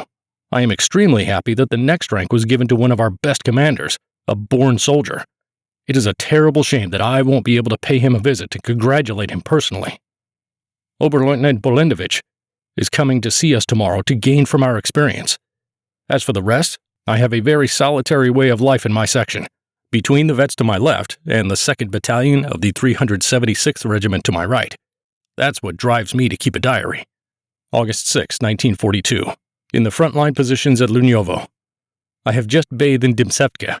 This rivulet runs about 10 meters from my dugout. What a wonderful thing to bathe in its clear and fast-flowing waters, and all this is right on the front line. Everything is quiet at our positions during the day, but when dusk falls, everything starts here. The Ivans shoot like insane. Last night it was so dark that we couldn't see a sign at 20 meters. On the night of August 3rd, the enemy attempted to wipe out a sentry on the left flank of my section with heavy artillery fire. Those bastards were shooting 7.5 centimeter shells with direct fire. but fortunately we have such a gentle slope that everything either flew over or didn't reach us. But still, who wants to hear that nasty whistling noise around your head? We repelled the Ivan's attack splendidly, but the company lost one man killed. It was Sergeant Shenrock, a non-commissioned field master with the Imperial Labor Service. He is an excellent man, and I had so much hoped that he would be accepted for officer training. It's sincerely a pity. On Sunday, I paid a visit to Captain Lem. We honored the newly minted captain and celebrated Major Scharf's returning from leave. August 8, 1942. At the frontline positions at Lunyovo. The unit to which I am now subordinated doesn't inspire me with any respect. The battalion commander, Captain von Hassel, is friendly in person, but behind the back he is the complete opposite. He has no infantry experience at all. Yesterday's day went quietly. On the night of the 6th day of the month, I wrote letters and answered all those to whom I owed, having a bottle of Benedictine Cathedral. In silence and peace, we told different stories, paying tribute to the good drink. Slowly, I familiarized Belendovich with all our secrets. After all, he is to take command of one of the companies in our regiment. The weather is fine this afternoon. The night before, there was a heavy thunderstorm and heavy rain. The nights are dark now, and the moon rises only about 2:30 in the morning. It's dark, as in a bear's butt, as my soldiers say. For some unknown reason, several of Ivan's mines exploded. This morning, one of the Ivans defected to us, with a light machine gun. He's a Ukrainian from Poltava. His testimony was quite interesting. I took him to our observation post and gave him a drink. The defector gave me a detailed description of the entire Russian front line, telling me where their posts were, when the shifts took place, etc. Then I had an hour's training with the non-commissioned officers. Now I do this regularly to cheer up the old guys and drill the youngsters. I am still convinced that the non-commissioned officer corps should be built up in the company itself. Then there will be no need to request replenishment with new non-commissioned officers, except for the convalescing wounded from the old company. Then I was visited by the battalion chief of staff. I showed him the changes in our positions at dugouts 13A, 13, and 12. Didn't recognize the former positions.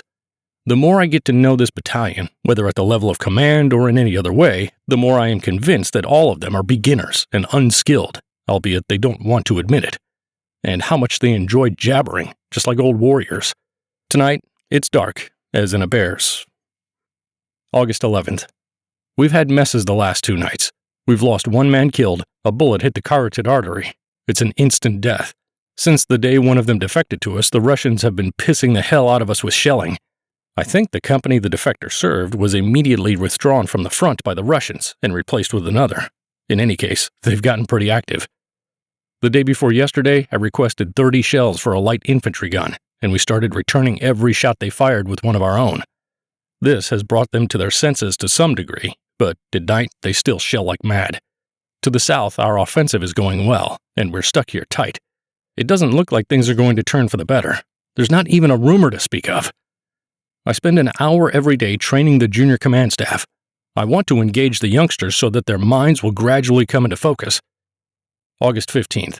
Today I had a ride with Hein Lem on horseback to the regiment, and then also visited the 3rd Battalion and Captain Hinch.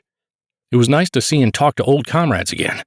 It was a decent amount of physical activity of the type we need from time to time. We covered about 50 kilometers in the saddle, and the last time we rode was a year ago, and my muscles are really sore right now. August 18th. Today Belendovich arrived to see Captain Hinch. He is in command of the 6th Company, now 10th Company. He has settled in well there and will be a good commander. I sent Feldwebel Bovenspen on leave today. I instructed him to send flowers to Rosalinda using Florup and to say my greetings to her by telephone. The training of the junior command staff goes on well. Of course, I have to work hard, but this is my company after all. It's been 4 weeks since we arrived at this position. How quickly time flies. There's a Russian penal regiment in front of our front. What a mob! And this is our enemy? The regiment belongs to the 166th Rifle Division. Hauptfeldwebel is temporarily assigned to take command of the platoon from today until Oberfeldwebel Grobe returns. I just returned to the dugout. It's a bright and starry night. What a starry magnificence it is! How miraculous it would be if it weren't on the front line, during the war, and moreover in Russia. I'm listening to Radio Belgrade, broadcasting from midnight to 1 a.m. Our whole front line is stuck at the radio. All the telephones are connected to it. It takes about 5 hours to carefully go around my section. Only then I could say that I had everything under control. It's hardly a joke. The section is 3 kilometers and 350 meters in length. August 21st. Yesterday was simply a terrible day. We lost 3 men wounded in the first half of the day. In the second half, another one was wounded. His ankle was fractured. At night, there were 2 more wounded. That makes 6 casualties in 24 hours. Ivan is insolent, because we have no heavy ammunition. Today, the regiment commander telephoned and asked about the situation.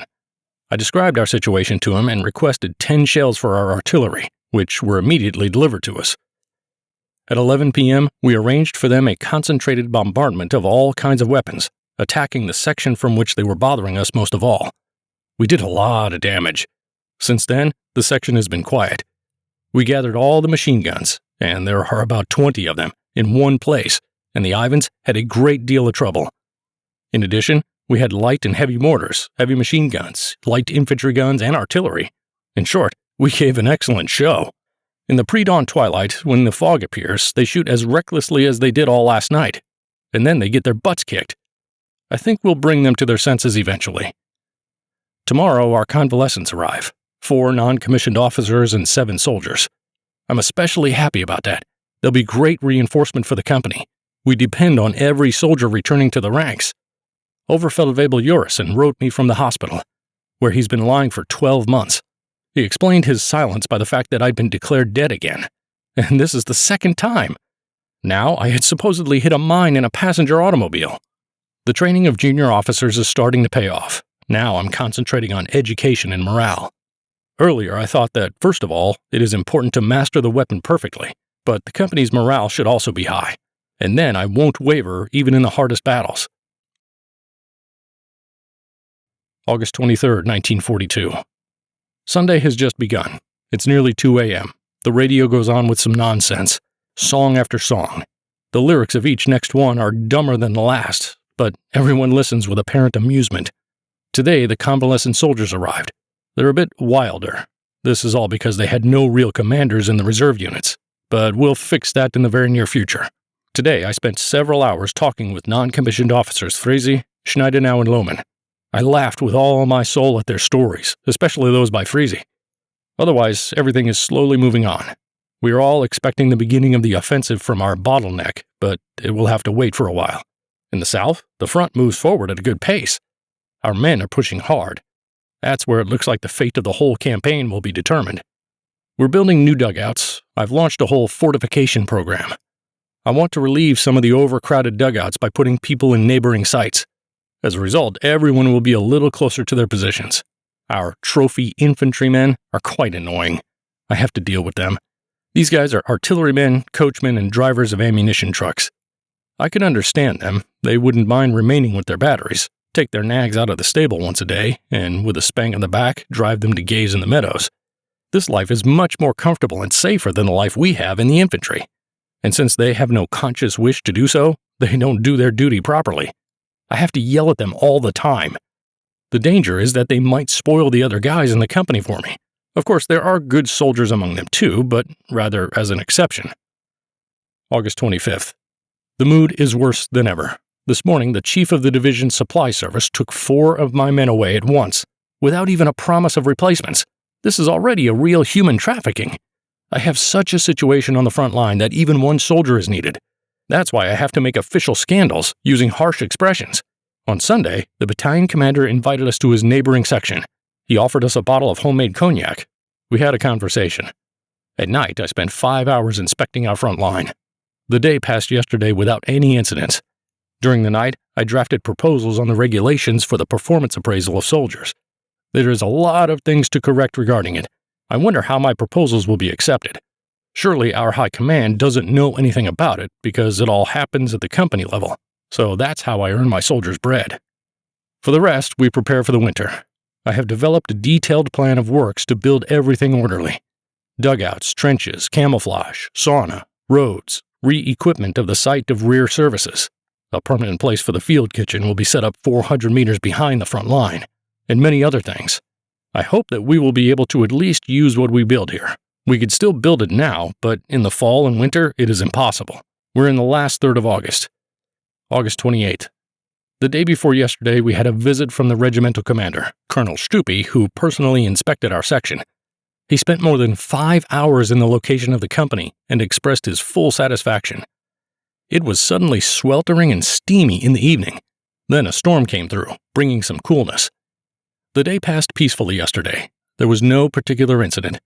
Last night there was a skirmish. The enemy attacked with 2 or 3 companies exactly along the line of separation between the sections, even more on the side of the neighbors. We spotted them in time. The bright moon covered everything perfectly. The attack was beaten back. This morning we noticed that their 18 fighters were still 250 meters away from our position. We wanted to sort them out, but we couldn't because of our own minefields. I climbed a tree and surveyed the situation from above. We pulled up a light infantry gun and cleared them away from us with a direct fire. We got a few of them down. These guys can crawl like devils. At noon, they attacked again with 2 companies at Ogeady. They left 60 men dead. I wonder where they got their men from again. Should we expect another massive attack? I was actually supposed to see Heinlein today, but I had to postpone because of this mess. Well, we'll do it tomorrow. Otherwise, there's nothing else to tell. I'm lying on the couch, listening to the radio, letting the mosquitoes eat me. There's nothing else to smoke. I'm wandering back and forth to our front line. That's how our short days pass. September 4th, 1942. What can I write about? We earn our soldiers' piece of bread. It's not a bad phrase, by the way. 2 nights were spent in sorties to the Ivan's positions. Regrettably, with no success. We ran into mines planted by our predecessors. We suffered casualties and had to abandon our position. As for the rest, I was at the cinema. It was a stupid, average movie. It's pretty much a real peacetime movie. All in all, though, it was quite tolerable. I laughed a lot. Sometimes I think and try to figure out how it was possible that the Ivans were able to organize such a strong resistance. I reject the explanation based on any ideals. I'm not sure if I will be properly understood, but sometimes I feel horrified by the truly diabolical ingenuity with which these bastards have managed to inspire their villains to stand here to the death. After all, death is no better than life for them. They are deprived of the possibility of any comparison. September 10th. Today, for the first time in this year, after winter, we bake potatoes on the fire. Penguin is about to cook me a portion. Somehow I feel a little dizzy. I have a sore tonsil and a cough. The weather is already autumnal. The day before yesterday, I visited Lieutenant Breger, and during the night, we joyfully celebrated his Knight's Cross. It was good and fun. This afternoon, I read out promotion orders to the company. Among others, there was also Gefreiter Vanke, but within an hour I was standing shocked over his body. He was killed. His death is on the conscience of the bloody sniper in the woods opposite. Now, not a single sentry is no longer looking out of the trenches at dugouts number 12 and number 13. We set up 2 mirrors, and the sentries now sit in shelters on the ground and only occasionally go to the post where the mirrors are. We have to use the most sophisticated tricks. Penguin put a baked potato on the table, and there's a couple of eggs as well. That's wonderful. And all of this takes place on the Valdai hills. Before I had time to swallow the potato, I heard, "Alarm!" It was dark outside, and I couldn't see a thing. I didn't even realize at once what had happened. Everyone to their positions! What was that? Our machine gun apparently triggered the detonation of one of the mines set by the Ivans? That was a pretty great detonation. That's for the best. It lets us understand the way it happens. As they say, it's better one more time than only once, but too late. September 11th. The morale today is awful. It's clearly pessimistic. An enemy defector came out to us this morning. A Ukrainian. The slaves standing opposite us are mostly people from the Urals, old communists, and they are not tired of the war at all, unlike the others. This afternoon, it was Obergefreiter Stier. A bullet hit him in the head. He's still alive. I'll ask about him tomorrow at the main dressing station. He's one of our best soldiers. One of those guys everybody likes. To have him lying at our feet is a hell of a thing to endure. There was one yesterday, there's another one today. Well, I would understand if it was on the offensive, but like this, there's no noticeable progress and these constant losses. I don't share such thoughts with anyone. After all, this is primarily my personal pain from the loss of such excellent guys as Stier. He's been in combat for 3 years now and has made it through all the messes intact. A career soldier from peacetime. And I won't be an officer, a frontline soldier, and a company commander if such losses wouldn't move me. September 12th. It's 1:35 a.m., which means it's September 13th, 1942. I just said goodbye to one of the wounded. What you lose on the swings, you gain on the roundabouts. That's right about this wounding. It's been that way for many days in a row now. It's like a pattern. Besides, we've got men getting out with illnesses. And we need to have sentries everywhere, despite the fact that we're fewer and fewer in number. These eternal estimates and counting of every soldier are pissing me off. I don't want to be misunderstood. Perhaps only knowing about how sparsely staffed our front line is, one can truly understand our situation. The reserves? Not a single soldier? But we've been in this situation for a year now, since we reached the Valdai Hills. Yet other times will come, I think. We'll have a good laugh at the way we are now. Stier died this morning unconscious. Today I was informed that tomorrow a platoon of the propaganda company will arrive with filming equipment. Finally! Tomorrow will be the culmination of our Lunev military sports games. The text of the script is basically great. Besides, the commanding officers asked me when I would like to take a vacation. Well, I'd like to postpone it for a while. September 14th. Yesterday, on Sunday, we had a sports festival. Even a little rain didn't stop us. Everything was great. The propaganda platoon was filming. Tomorrow they'll be here again to film our positions. I hope the weather will be clear and sunny. At 5 a.m. today, we destroyed one of the Russian pillboxes. We fired anti-tank gun, infantry gun, artillery, and heavy mortars. In short, it was a whole fireworks show. It's getting pretty chilly. It's damp and cold. There's a lot of cases of mild colds. It's a good thing that our dugouts are already heated. September 22nd, 1942. It's been a while since I wrote anything. There was a film platoon of the propaganda company, and the weather was great. It was sunny, and the sky was covered with picturesque clouds. I have no idea whether these films will be shown in the Wochenschau. First of all, I would like the correspondent to faithfully depict that we are still on the front line here.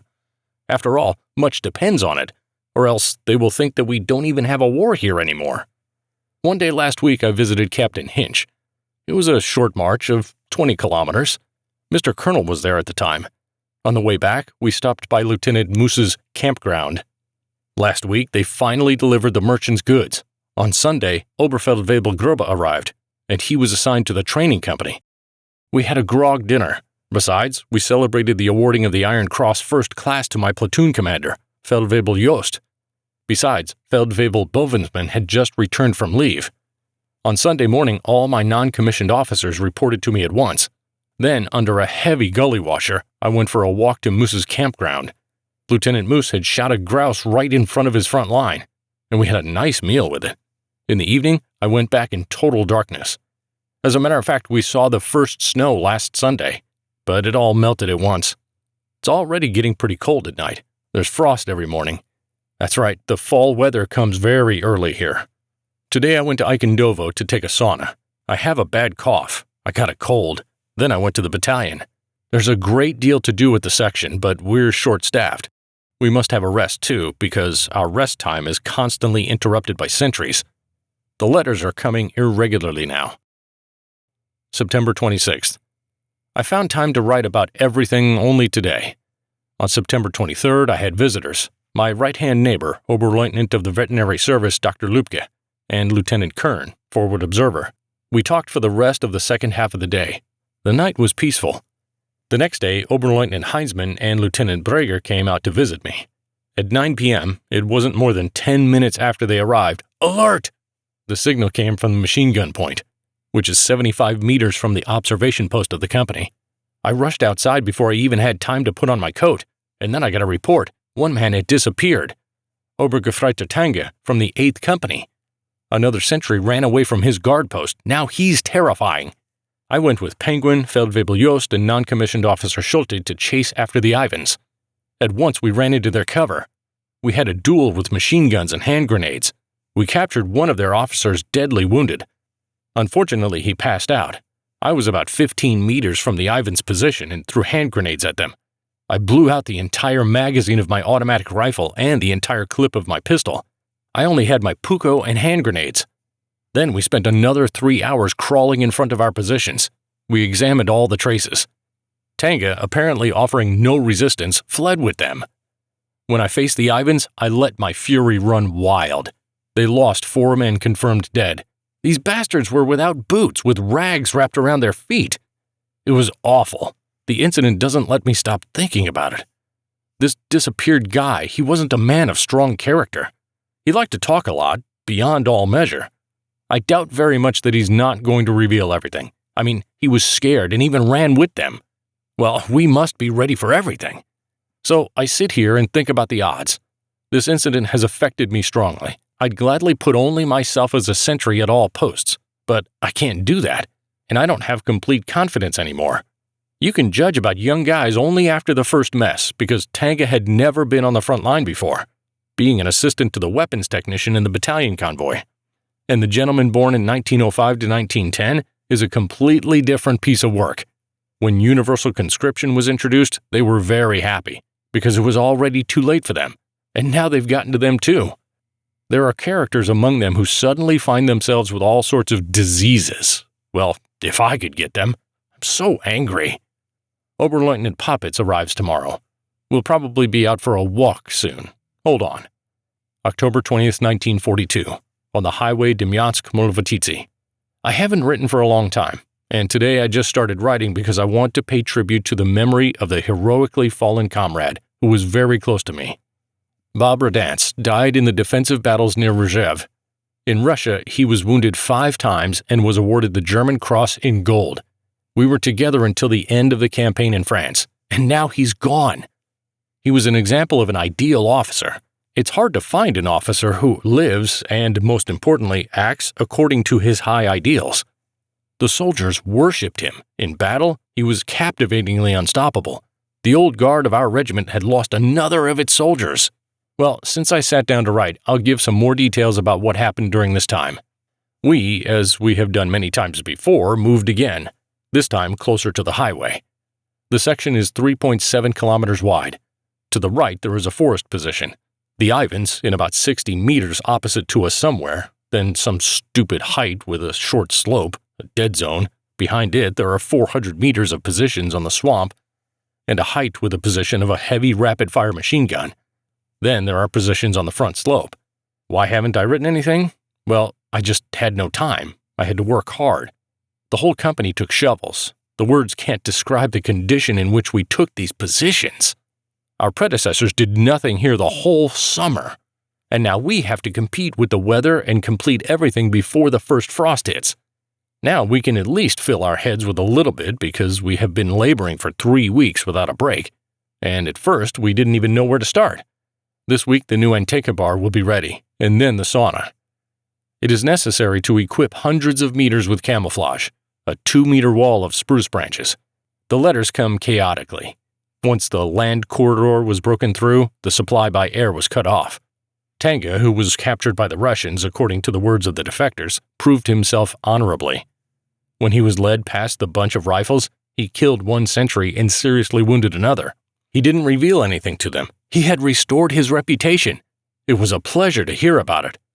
November 4th, 1942, at the section near the village of Ojedi.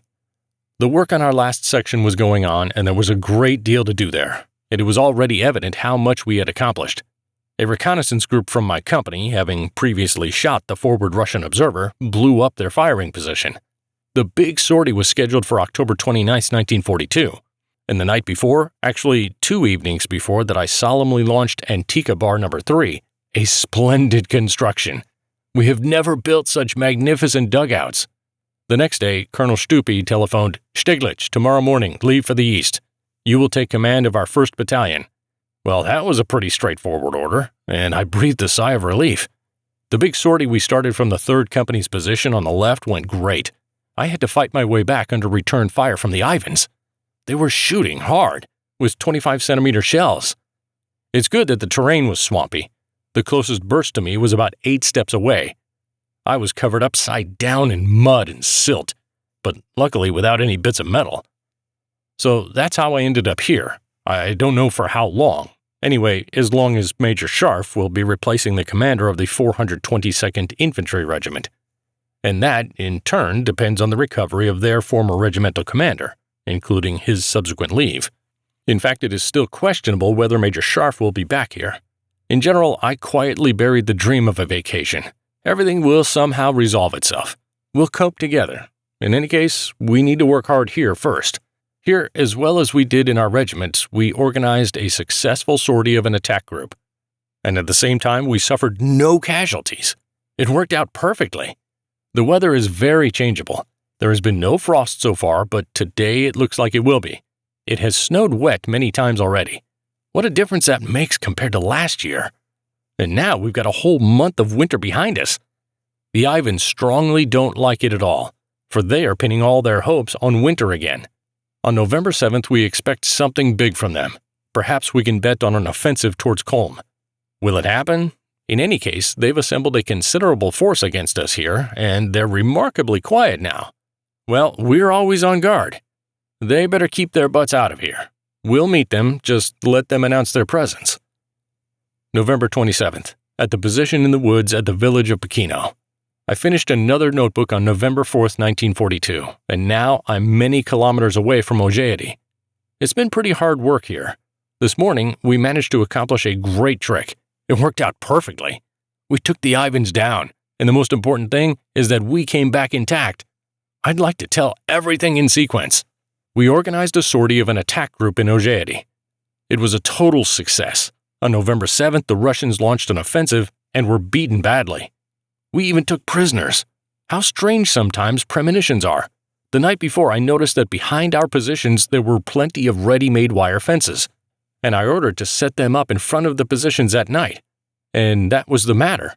At dawn the next day, the Ivans ran into these fences. We were overjoyed, for if there was none, these pigs would have been sitting in our trenches by now. As soon as the whole mess calmed down, an order came. Scharf's battalion was to be withdrawn from the section and redeployed to a new location. What an unpleasant surprise! We've built so much here, and in return for that, we're moved to the right flank of the 123rd Division, where there's not a damn thing? It's a frozen swamp, on which they have built fortifications for the front line of defense because they expect large Russian forces to break through in this section. I fully agree that such sections as here should be sealed and with a solid line of defense. But the fact that the 123rd Division throws us here and sends its men to the place where the battalion has been defending since the beginning of March? No, that's what I can't understand. So far, there are only difficulties in our joint operations with them. I haven't experienced such instances yet, and I wouldn't like to record them. And besides, my soldiers are just definitely being exploited. Well, one day we will return to our regiment. At least, we hope so. The weather changes frequently. It snows, it freezes, it thaws. It is only good for us because we have a competition with the Russians, their preparations for an offensive against our preparations for the construction of defensive fortifications. There's a lot of work to do, but now we have warm dugouts, though sometimes meltwater seeps through the walls. We can cope with that. I don't know if I've mentioned this before, Lieutenant Fiddlemeyer, who was assigned to replace me, was killed a few days later. Lieutenant Nelius takes command of the company now. There's a big mess in Africa. I hope the situation will normalize soon. There's heavy fighting in the south, too. And in the center, the Ivans launched an offensive at Kalinin and Toropets on November 25th. We'll see what will happen here.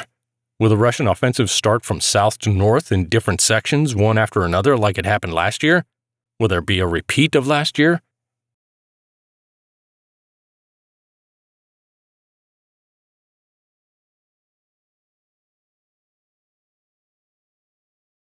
That is all for today. If the video was interesting, please like it and support the channel by subscribing. Bye everyone, until next time.